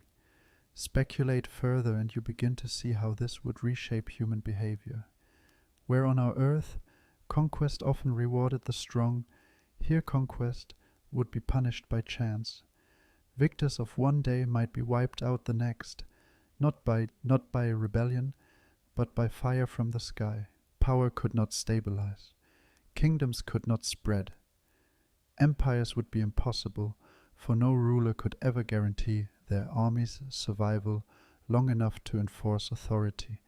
Instead, societies would fracture into smaller groups, their conflicts local, their rivalries fleeting, each one overshadowed by the larger catastrophe always looming overhead. And yet, this instability might push humanity in an unexpected direction, toward cooperation. If war brought only wasted effort, while catastrophe demanded unity, then necessity would force enemies to set aside their weapons. Survivors of rival tribes might find themselves huddled together in the same crater, sheltering from ash and fire. Former foes would share water, food, or knowledge of hidden tunnels, because survival depended not on dominance, but on alliance. Violence in this world would still flare, but it would be repeatedly interrupted by disaster, each reset teaching the same lesson. Alone, none endure. This is not to say warfare would vanish entirely. The instinct to compete, to defend territory, to seek scarce resources would remain. Skirmishes might erupt over hunting grounds, water supplies, or safe caves. But these conflicts would lack the grandeur of wars in our own history. No epic campaigns across continents, no castles besieged for years. Instead, battles would be brief, brutal, and often meaningless, erased by catastrophe before they could leave a lasting mark. Speculate on how this would shape human culture. Songs of war, if sung at all, would be laments, not celebrations. Heroes would not be remembered for victories, but for leading survivors through firestorms. Stories passed down to children might speak not of glorious battles, but of foolish conflicts cut short by the wrath of the heavens. Warfare itself might come to be seen as an act of hubris, a dangerous indulgence in a world where survival was already uncertain. And yet, even here, there would be paradox. For humans, in every world, seek identity through conflict.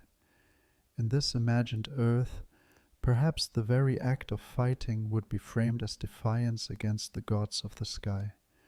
To lift a spear, to face an enemy, might be seen as a way of proving resilience, even if the battle was doomed to be forgotten.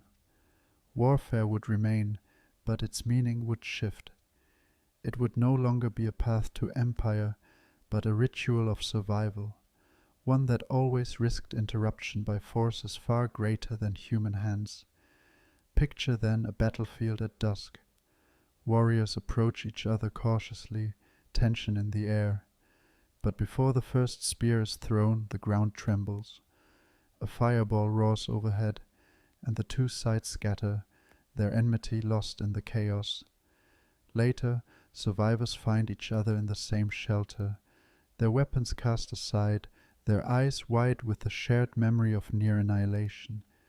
In such moments, enemies would become allies, bound together not by choice, but by the endless reminder that the true war was not against one another, but against the sky itself. If war itself became fragile in a world of falling fire, then politics, that ancient dance of power, negotiation, and survival, would take on a very different form. On our Earth, alliances were often born of conquest or ambition, empires uniting kingdoms beneath banners, coalitions formed for trade, treaties forged to maintain balance. But here, in an Earth bombarded without end, alliances would be born less of vision than of necessity. The question was never who could rule, but who could endure. Imagine two tribes once at odds, their histories filled with blood feuds and territorial disputes.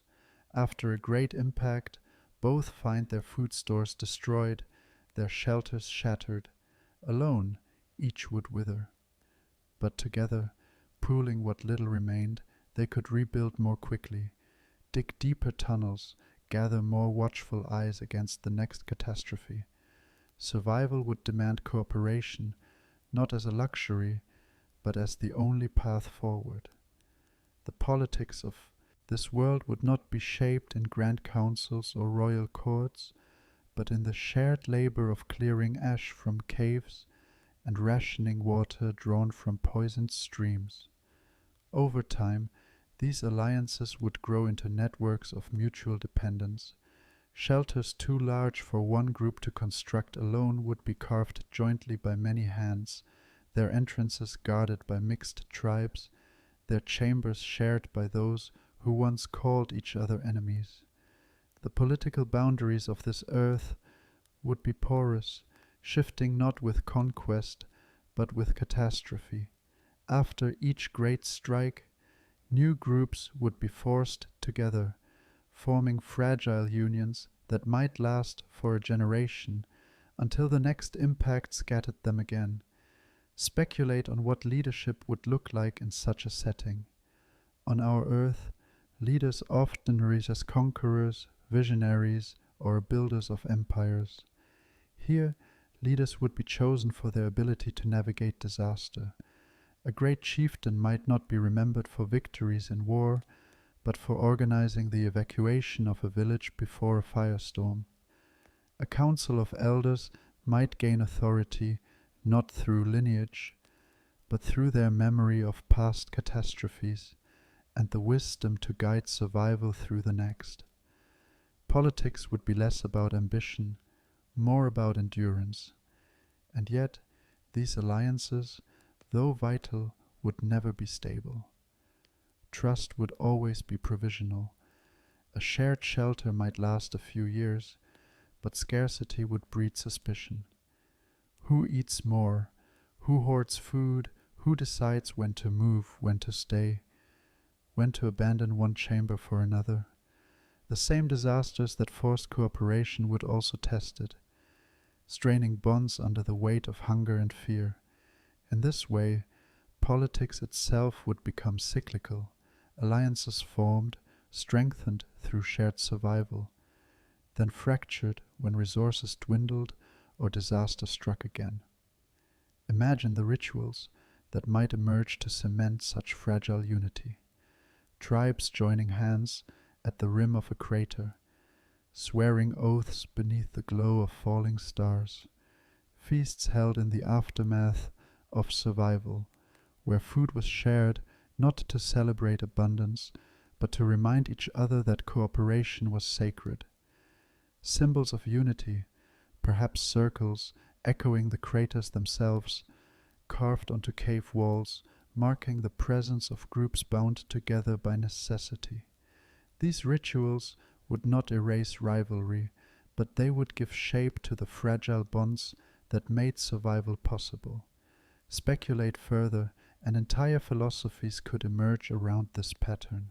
Some cultures might teach that humanity was meant to live in circles of unity, reflecting the circular scars of the earth. Others might believe that alliances were themselves divine tests, that the gods hurled stones from the sky not simply to punish, but to force people to set aside enmity. In such a worldview, cooperation would not be merely practical, it would be holy, an act of obedience to the heavens' relentless trial. Yet, even within these alliances, instability would reign.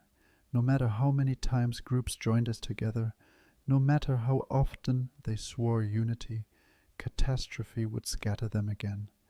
The political history of this world would not be one of empires rising and falling, but of countless small unions, each born of disaster, each dissolving with the next.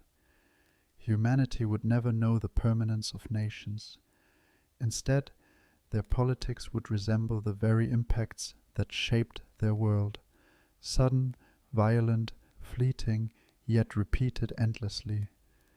Picture then a cavern filled with survivors from many tribes, children of different lineages playing together, elders speaking in many tongues, all bound by the need to survive beneath the same roof. The air is heavy with smoke from shared fires, the walls marked with symbols of unity. For a time, peace holds, not because rivalries are forgotten, but because the sky demands it. Above them the earth still trembles. The next impact will come, scattering them once again, forcing new alliances to rise from the ashes of the old. If the sky was feared as an agent of destruction, it was also, paradoxically, a source of wealth. Every impact delivered not only fire and ash, but fragments of the cosmos itself. Stones filled with metals unknown to human hands, shards that glittered with strange lusters, heavy fragments far denser than common rock. Where on our earth humans dug deep into the crust to mine ores, in this alternate world the heavens themselves would provide. The sky, though hostile, would also rain down treasure. Imagine a tribe stumbling upon the cooling heart of an impact crater. Around them the soil is scorched black, the trees splintered, the ground torn apart. Yet within the crater's basin lies something wondrous. Chunks of iron and nickel, gleaming in the light, harder and heavier than anything they have known. These metals, rare on the surface of the earth, would become both tools and talismans. To lift one from the ash would feel like lifting a fragment of the god's own fire. Speculate on the role such resources would play in shaping technology. In our history, the first metals humans worked were those they could find near the surface: copper, gold, later iron mined from ore. Here, meteoric iron would fall directly into human hands. Blades could be sharpened from fragments, ornaments carved from polished shards, tools hammered into shape without the need to mine deep veins. A culture of scavengers would transform into a culture of smiths, not digging into mountains, but harvesting from the wounds of the earth left by falling stars. And not only iron, some asteroids carry nickel, cobalt, even rare elements like platinum and iridium. To early humans in this alternate Earth, these materials would seem magical, metals that did not rust as easily, that carried strange weights or lusters. Pieces might be worn as charms, believed to hold divine protection, or offered back to creators as gifts to appease the sky.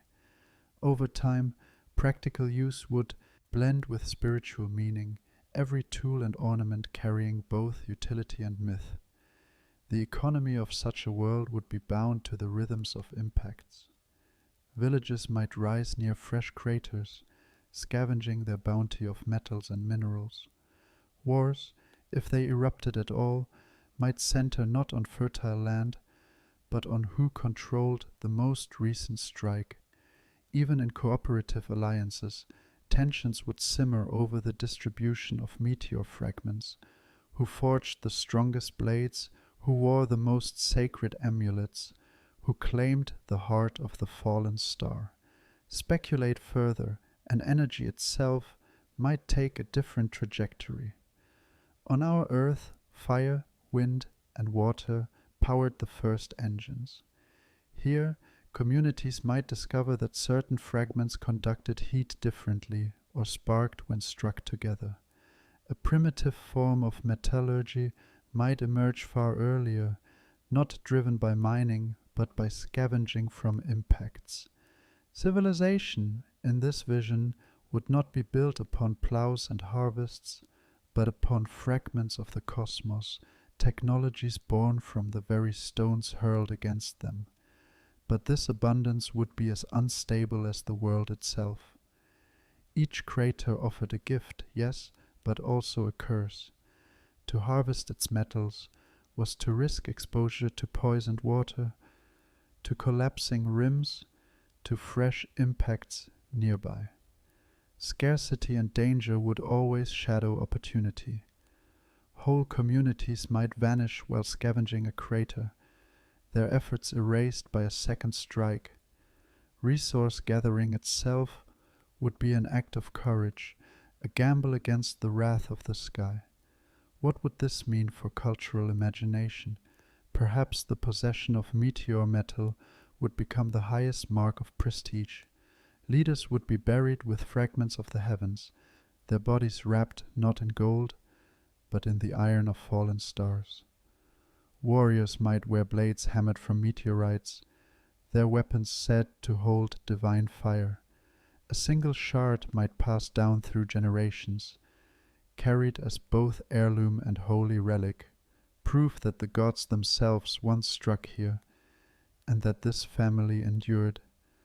Picture a council of survivors gathered in a cavern, a meteor fragment glowing faintly in the firelight. Around it, decisions are made: where to move, how to rebuild, who leads the next expedition into the ash. The fragment itself is both symbol and resource, grounding politics, economy, and faith. Humanity, though battered by the sky, would find itself paradoxically bound to it, scavenging from its scars, wielding its fire-made gifts as both tools of survival and symbols of meaning. This is the paradox of energy and resources in such a world. The very forces that threaten humanity's existence would also sustain it. Asteroids would not only bring ruin, but also provide the metals upon which survival depended. The sky would be feared, yes, but also harvested. The heavens would be both enemy and benefactor, their fury leaving behind the raw materials that defined the arc of human invention. If the sky became both destroyer and provider, then the rhythms of economy would be unlike anything in our history. On our earth, wealth has long been tied to land, water, and the steady productivity of fields and trade routes. But in this imagined earth, where farmland could be scorched in a single night, and rivers poisoned with ash, stability could never serve as the foundation of wealth. Instead, prosperity would hinge on the unpredictable generosity of the heavens. Every impact crater would be more than a scar. It would be an opportunity. Communities would rush toward fresh strike sites, scavenging not only for metals, but for stone fragments and glassy materials fused by unimaginable heat. Entire economies would rise and fall with each impact. The most powerful tribes would be those who claimed the newest crater, extracting its bounty before rivals could approach. Wealth would not be measured in fields or herds, but in who controlled access to the latest wound in the earth. Trade itself would revolve around these celestial harvests. Imagine a network of survivors moving cautiously between craters, carrying fragments of meteorite iron, polished beads of fused glass, or shards believed to contain divine essence. These items would flow from one group to another, exchanged for food, shelter, or alliances. A fragment of the heavens might buy a place in a protected cavern or guarantee safe passage through a rival's territory. Where our earth had gold and silver as standards of wealth, here it would be meteor iron, the literal currency of survival. Speculate further, and entire systems of prestige might grow from these economies. A leader's authority could be displayed not with crowns or robes, but with weapons forged from fallen stars. Crater-rich regions might become centers of power, their occupants seen as chosen by the gods, destined to rule because the sky's fury had granted them bounty. Conversely, groups cut off from fresh impacts might sink into poverty, their tools worn, their blades dulled, their bargaining power gone. Civilization itself would become a patchwork of rising and falling fortunes, each tied not to human effort alone, but to the unpredictable hand of the cosmos. But such economies would be deeply unstable. Just as quickly as wealth appeared, it could vanish. A community thriving on the metals of one crater might be destroyed by the next strike. Trade routes could collapse when a favored crater was obliterated by a newer, larger impact nearby. Hoarded fragments might lose value when a fresh meteor shower scattered abundance across the land. Inflation would not come from overproduction, but from the sudden random generosity of the sky. And with instability would come conflict. Though wars were fleeting in this world, disputes over craters would be fierce. Even if open battle could not last long, the politics of control would dominate. Alliances might form purely to hold a strike site against rivals. Tribes might swear oaths to share the bounty, only to break them when scarcity pressed. A single crater might serve as both temple and marketplace, a place where faith, politics, and economy merged. Picture such a place, a white crater rimmed by tents and rough shelters, smoke rising from forges hammered into its slopes. Traders gather at its edges, laying out shards of meteor glass and iron fragments polished into amulets. Priests chant near the center, declaring the site holy. Warriors circle its rim, eyes watchful for rival tribes. Here, wealth and worship are indistinguishable, for to hold the Creator is both to control resources and to claim divine favor. The marketplace is the temple, and the temple the vault. Speculate still further, and entire philosophies of economy might emerge. Some cultures might see craters as gifts of the gods, meant to be shared freely. Others might treat them as trials, rewarding only the strong who could seize and defend them. The very concept of ownership could become fluid, tied not to permanence but to the cycle of impacts. Wealth would always be temporary, measured not in generations, but in moments between strikes. This is the economy of a world without stability. Sudden rises, sudden falls, wealth scattered by chance, and civilizations shaped less by long planning than by reaction to catastrophe.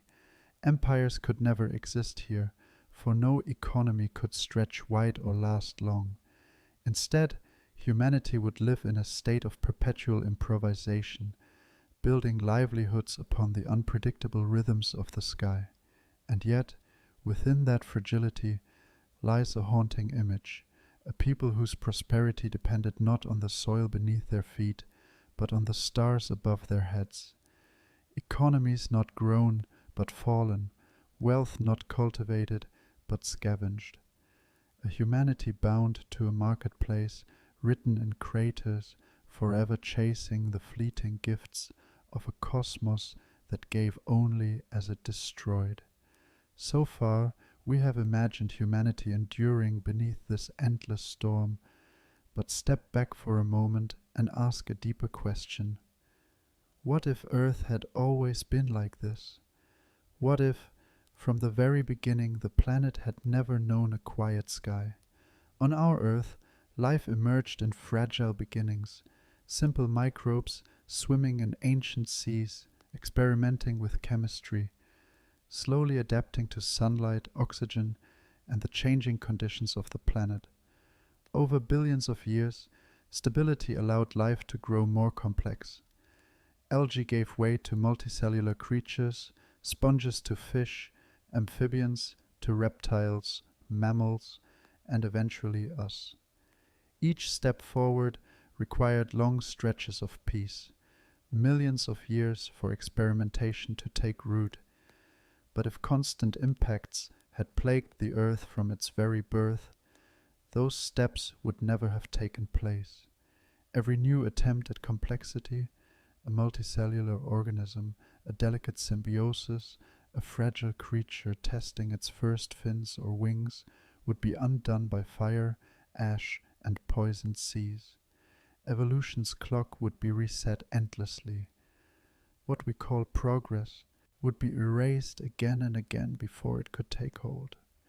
In such a world, microbes would reign supreme, not as the foundation of a greater story, but as the story itself.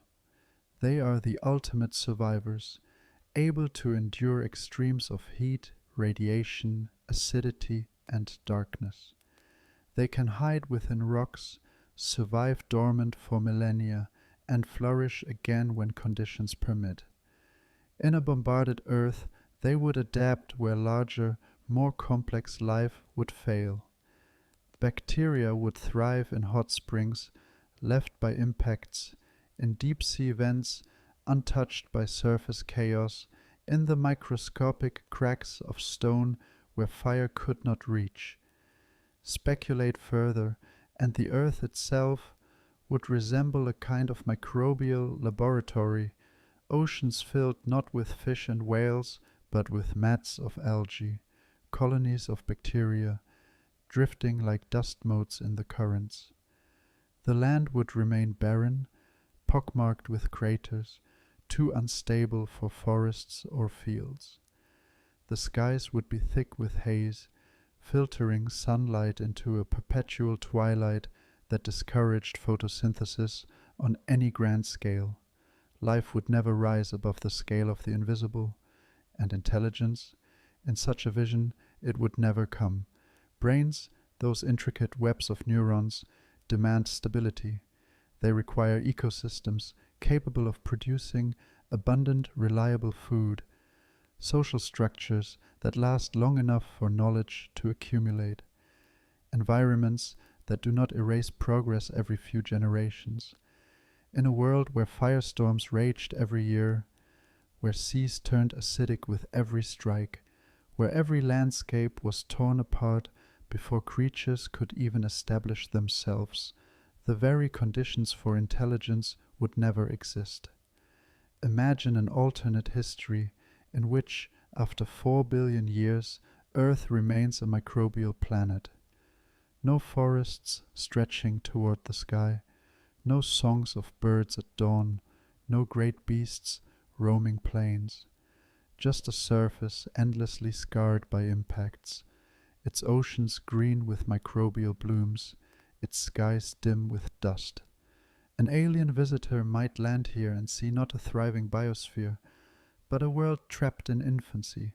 Alive, yes, but only just. Speculate still further, and this raises haunting questions. What if our Earth's relative calm, those billions of years where impacts lessened and stability grew, was the rare exception? What if, in most of the universe, bombardment never ceases? How many planets remain microbial laboratories, never allowed to rise beyond simple forms? Perhaps intelligence is not common, but impossibly rare, because stability itself is rare. Perhaps the silence of the stars is not because life does not exist, but because few worlds are ever given the peace required for it to become more than microscopic. This is the vision of an Earth that never escaped its cosmic storm, a world not of forests or civilizations, but of endless resets, a planet alive but never awakened, a place where the miracle of intelligence was never written, because the heavens never gave the chance for the story to be told. But let us turn from that vision of a world where intelligence never took root to something perhaps more unsettling. What if our own Earth, the one we know, suddenly returned to such a state? What if the skies once more unleashed not occasional catastrophe, but unending bombardment? What if, after all of our progress, all of our civilizations, humanity found itself caught in the same cycle of destruction that once scarred the young solar system? The consequences would be swift and merciless. At first, perhaps, we would respond with confidence. Humanity today commands satellites, telescopes, and global networks. We could track the falling stones, build defenses, even attempt to divert them. Governments would gather in emergency councils, engineers would propose planetary shields, and entire industries would shift towards survival. But such efforts would collapse under the scale of ceaseless bombardment. To deflect one asteroid is difficult.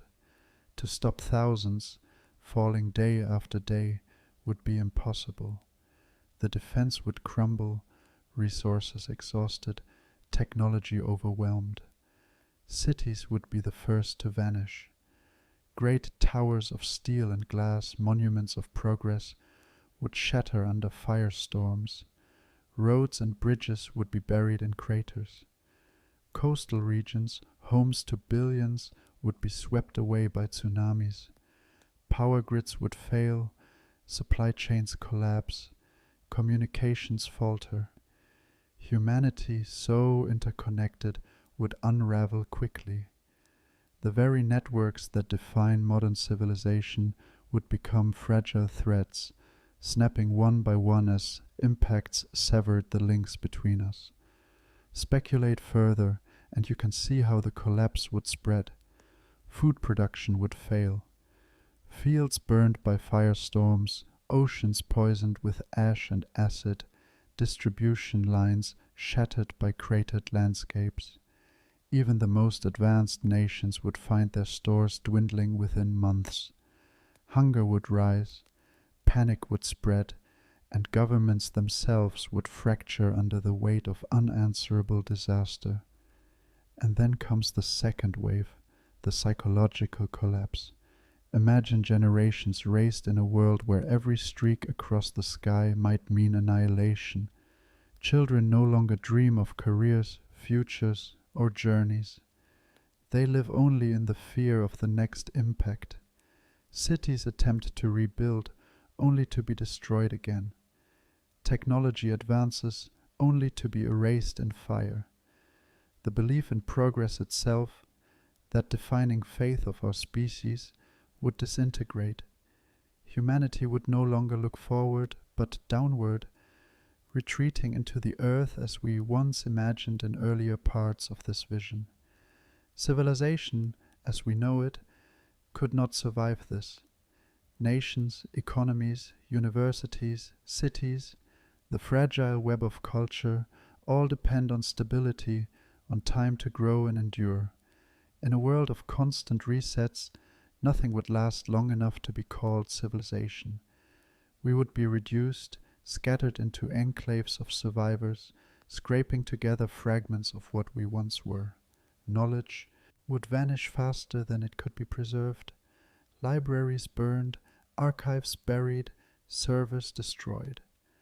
Our greatest achievements, medicine, science, art, space exploration, would become relics remembered dimly, then forgotten entirely. Speculate still further, and the image darkens. Within generations, humanity might lose not only its technologies, but its memory. Stories of skyscrapers, of airplanes, of voyages to the stars might linger as myths spoken around fires in subterranean caverns. Children would ask whether such wonders ever truly existed, or whether they were only legends of a time before the gods of the sky grew angry again. Civilization would contract into fragments of folklore, and the cycle of collapse and rebirth would define our species until, eventually, even language fractured into silence, and finally, extinction itself would loom. Larger creatures, we already know, falter under cycles of catastrophe. Humanity would be no different. Perhaps we would endure for centuries underground, scavenging what we could, but the relentless rain of stone would ensure no future, no path beyond survival. Like the dinosaurs before us, we would vanish suddenly, swept away not by weakness, but by the sheer indifference of the cosmos. This is the chilling possibility, that even after all of our triumphs, humanity could be erased in an instant of geological time, that the skyscrapers of New York, the temples of Kyoto, the libraries of Alexandria, the satellites orbiting overhead, all of it could vanish beneath fire and ash, leaving behind only craters as monuments to a species that once dared to dream of the stars. And in that silence, the earth would continue to turn, scarred but alive, its surface pocked with endless wounds, its skies glowing with the trails of falling fire. The planet would endure, but we would not. Intelligence itself, so rare, so fragile, would be extinguished, not by hubris, not by choice, but by the relentless rhythm of a universe that has never promised stability. To imagine Earth trapped forever in cycles of falling fire is to imagine our planet frozen in its earliest chapter. For the history of the solar system itself tells us that such an age once existed, an era of heavy bombardment nearly 4 billion years ago, when the planets were still young, their surfaces raw and unformed. Scientists call it the late heavy bombardment, a period when the solar system was filled with debris. The giant planets, newly settled into their orbits, disturbed swarms of asteroids and comets, flinging them inward toward the rocky worlds. Earth, Venus, Mars, and Mercury were struck again and again, their crusts shattered, their oceans boiled, their skies darkened.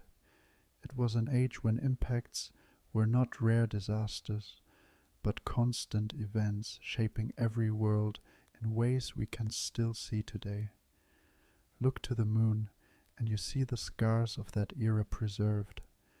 Unlike Earth, the moon has no weather, no oceans, no tectonic plates to erase the past. Its face is a map of craters, each one a memory of fire from the sky. Mare Imbrium, Tycho, Copernicus.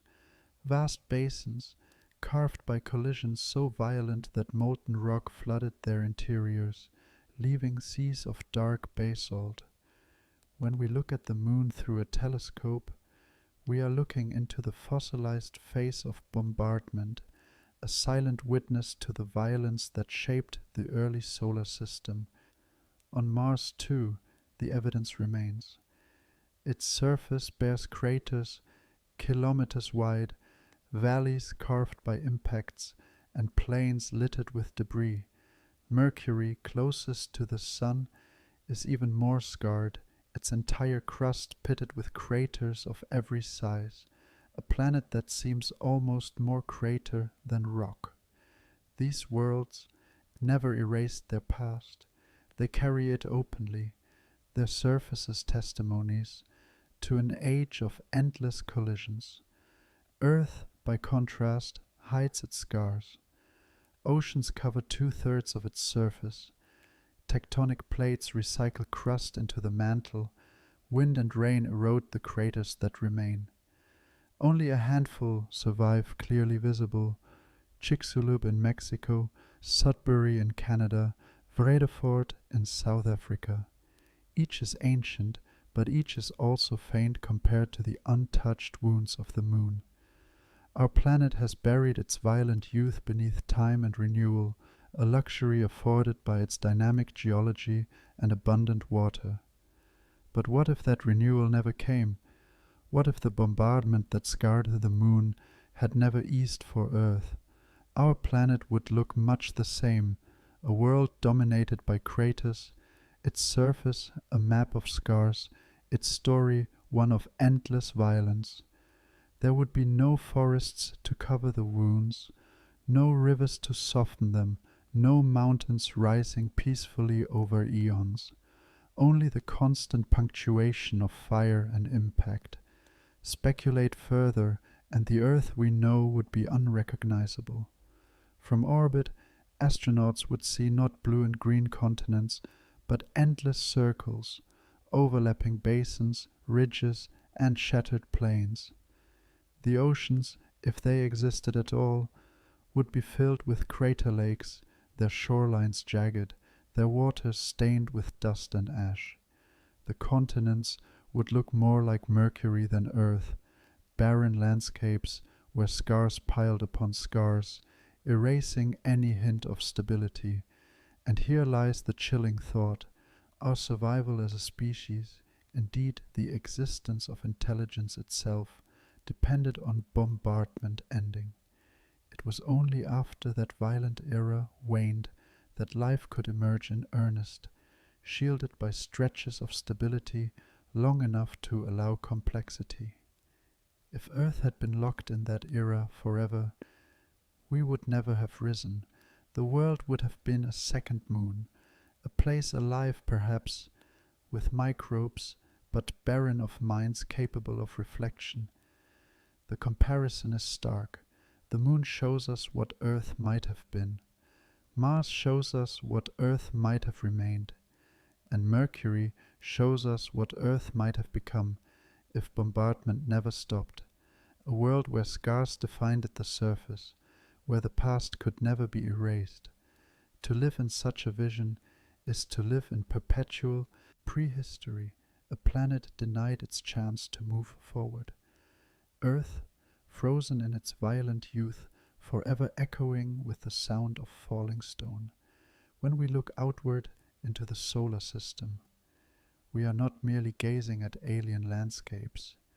We are looking into mirrors of possibility, worlds that show us what Earth might have become had its story been different. The Moon and Mercury, in particular, stand as stark reminders of what relentless bombardment does to a planet. They are lifeless, they are silent, and they are scarred beyond recognition. Their surfaces are not landscapes in the way we think of mountains or valleys, but archives of violence, etched forever in stone. Mercury, smallest of the planets and closest to the Sun, is a world without protection. It carries no thick atmosphere to burn meteors before they strike. It has no oceans to swallow impacts, no winds or rain to wear them away, no tectonic plates to recycle the crust. Every scar it has received is still visible, preserved across billions of years. Its face is a mosaic of craters, some overlapping until the surface looks almost melted, others so vast they stretch across entire hemispheres. To look at Mercury is to see what it means for a planet to be denied renewal. Time there does not heal, it only records.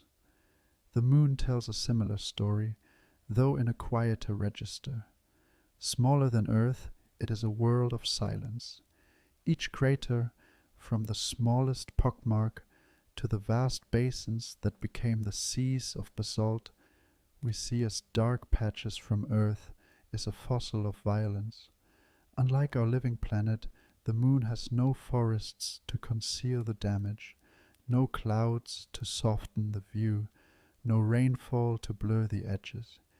It is a graveyard of impacts, preserved in cold stillness, every scar a memory of fire from the sky. For billions of years, it has been a silent witness to bombardment, a reminder that what seems exceptional on Earth was once universal throughout the solar system. Now pause and imagine Earth without its gifts of renewal. Strip away the oceans that conceal scars. Remove the atmosphere that burns smaller meteors into streaks of harmless light. Silence the tectonic churn that recycles crust into the mantle, erasing wounds over geological ages. What remains is not the vibrant, ever-changing Earth we know, but something far closer to Mercury or the Moon, a surface frozen in perpetual injury, lifeless and cratered beyond recognition. From orbit, astronauts would not see the blue marble, jewel of the solar system, haloed by clouds and alive with green continents. They would see a battered stone, indistinguishable from its neighbors, a surface of endless circles, overlapping craters forming a skin of wounds. A planet alive, perhaps, but hidden, its vitality choked beneath a surface too shattered to allow forests, rivers, or civilizations. Speculate further, and the parallels deepen. Mercury, scorched by the sun and ceaselessly bombarded, never had a chance to cradle life. The Moon, locked in silence, never developed the conditions to nurture biology. If Earth had remained in constant impact, its fate would be the same: no evolution toward complexity, no slow march from microbes to multicellular life, no forests stretching toward the light. Only rock upon rock, crater upon crater. Perhaps a few microbes could persist, buried in stone, hiding from the surface chaos. But life would never spread, never grow, never become more than an echo in the geological record. This thought extends outward beyond our solar system. Across the galaxy, there are countless rocky planets orbiting distant stars.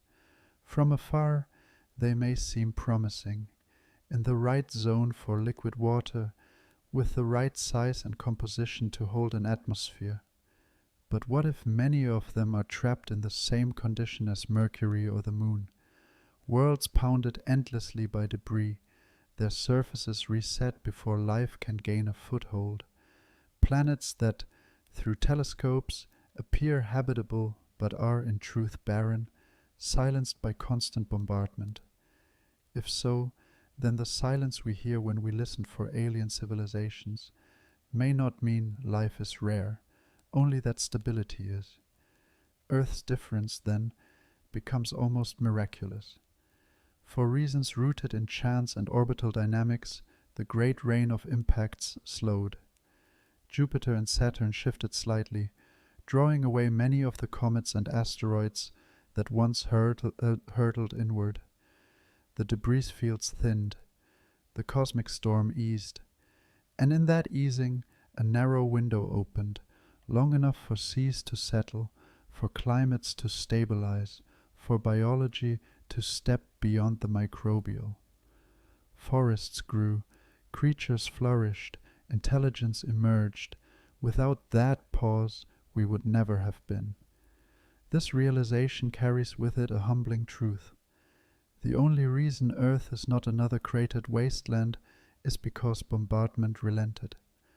Our existence, our cities, our histories, our very ability to wonder about the cosmos, is built on the rare gift of planetary calm. Were it not for that pause, we would be microbes at best, or nothing at all. And yet, imagine an alternate humanity in a world where bombardment never ceased, where Earth itself resembled the moon. In such a reality, Mercury and the moon would not appear alien to us. They would not be scientific curiosities or lifeless contrasts to our lush home. They would feel familiar, kindred landscapes. To stand in a crater on Earth would be no different than standing on the moon. To look upon Mercury would be to see another version of our own scarred world. Cultures in such a reality might look to the skies and see not mystery but familiarity. The moon's scars would be read as scripture, Mercury's wounds as warnings. They might call those worlds siblings, their fates entwined, all caught beneath the wrath of the heavens. Their myths would not speak of Earth as unique, but as merely one stone among many, all scarred alike. And in that vision lies a final, haunting thought. Every planet carries the memory of its bombardment. Some, like Earth, bury it beneath oceans and life. Others, like the moon and Mercury, display it openly. To look upon them is to look upon our possible selves, the versions of Earth denied by chance, the futures that might have been, and the past that nearly erased us before we began. If every planet carries the memory of bombardment, then humanity, cursed and blessed with memory as well, would inevitably try to resist it.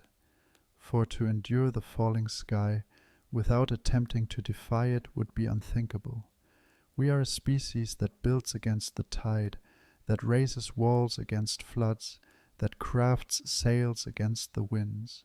In a world where the heavens themselves are the enemy, we would turn our ingenuity skyward, seeking ways to hold back the endless storm.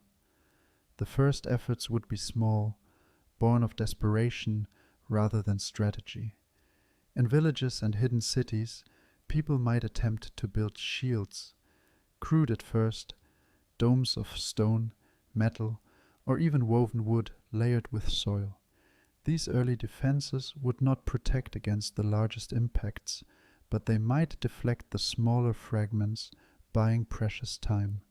Each generation would improve upon the designs, layering them thicker, weaving in fragments of meteoric iron to harden their structures. To live beneath such a dome would be to feel both safe and trapped, like an insect beneath glass, aware always of the vast uncaring sky pressing down above. But as humanity's knowledge grew, so too would ambition. Where once the task of survival was measured in walls, it would expand into the heavens themselves. Telescopes, crude at first, would become essential tools. Watching the skies would be not an act of curiosity, but of defense. Whole societies might elevate astronomers to the status of prophets, for they could read the approach of danger in the stars. Calendars would not measure seasons of harvest, but seasons of falling fire. Eventually, satellites and orbital defenses might be imagined. In our own Earth's timeline, we dream of planetary shields, vast nets of satellites designed to push or destroy incoming asteroids. In this imagined world, such technologies would not be luxuries of the future, but necessities of the present. Perhaps early civilizations would devote all their energy to lifting fragments of meteoric iron into orbit, crafting crude barriers against the falling stones. Later, more advanced societies might attempt to harness energy weapons, lasers or particle beams pointed outward into the darkness, always firing at the endless stream of incoming threats. But here lies the terrible irony. No defense could ever be enough. To deflect a single asteroid is possible. To deflect thousands, falling without pause, is not. For every success, a dozen more would slip through. For every shield raised, 1,000 blows would still land. Civilization would spend all of its energy striving against the storm, knowing always that the effort could only delay, never prevent the inevitable. Speculate on the cultural weight of this search for stability. Imagine children raised beneath domes, told stories of the great machines in the sky that hold back destruction. Imagine priests chanting blessings for orbital shields, merging science and ritual into one. Imagine leaders rising not because they promise conquest or wealth, but because they promise, however briefly, to extend the fragile bubble of survival. Technology here is not a path to exploration, not a means to reach the stars. It is the cage humanity builds to hold back extinction. And yet, the pursuit itself would carry a strange beauty. Picture a night sky filled not only with meteors streaking in fire, but with the glittering lights of satellites, thousands of them weaving fragile nets across the darkness. Below, cities huddle beneath shields that glow faintly as impacts strike them, sparks cascading like artificial auroras. Every machine is both a weapon and a prayer, every barrier a hymn sung in steel and light against the indifference of the universe. Still, exhaustion would follow, for even the most tireless civilizations could not sustain such constant vigilance forever. Resources consumed in defense would starve other pursuits. Art, exploration, even rest would be stolen away by the endless demand for shields and repairs. And so, the search for stability would become humanity's defining story, not to flourish, but to resist, not to explore, but to endure. This raises haunting questions. What becomes of a species that spends all of its energy fighting against the sky? Does it ever dream of more, or does it sink entirely into its war with inevitability? Could philosophy itself survive in such a place, or would it wither under the constant reminder that safety is only temporary? Perhaps thinkers would argue endlessly, is survival worth it if survival means nothing but building higher walls? Others might insist that the act of resistance itself is the meaning, that to live in defiance of the storm is to give life its value. And in this way, the search for stability becomes not only a technological project, but a spiritual one. To raise a shield, to launch a satellite, to watch the skies with ceaseless vigilance is not simply an act of engineering. It is a ritual, a confession of fear, a proclamation of defiance. In this imagined earth, civilization would be a prayer written in machines, whispered not to gods, but to the void, asking only for one more day. And so the vision resolves. An earth caught in ceaseless bombardment is not merely a place of violence, but a place of cycles, of collapse and renewal, of beginnings always stolen before they can become more than fragments. Life itself would be trapped in repetition, forced to adapt endlessly, but never allowed to grow freely. Oceans would choke, forests would burn, cultures would fracture, and civilizations would crumble before they could rise. Progress, in any true sense, would remain a dream unfulfilled, swept away with every new impact. The question then lingers, pressing quietly at the edge of imagination. Is civilization even possible under endless destruction? Could intelligence endure when every library would burn, every city would fall, every lineage would be scattered to the winds? Or would the story of such a world never be written at all, its potential erased before it could begin? Perhaps the greatest miracle of our own history is not that life appeared, but that it was granted the rare gift of time enough to persist. And yet, even in this bleak vision, there is a kind of poetry. Picture Earth as it might appear from the void, a planet pocked with scars, its continents a patchwork of craters, its seas clouded with ash. From orbit, the surface would glow faintly in the fire of constant impacts, an ever-changing constellation of light and ruin. The sky itself would never darken fully, always alive with falling stars, not the gentle kind that invite wishes, but the fierce kind that erase them. Still the planet would turn, silent, scarred, carrying on beneath a sky that never stops falling. A reminder, perhaps, that survival is never guaranteed, that existence is fragile, and that the calm we live within is not the rule, but the exception, and in that awareness lies the final reflection. Our world could have been this way, and yet it is not. We are here, dreaming, building, remembering, but somewhere, in the endless expanse of stars, there may be countless Earths that never escaped the storm.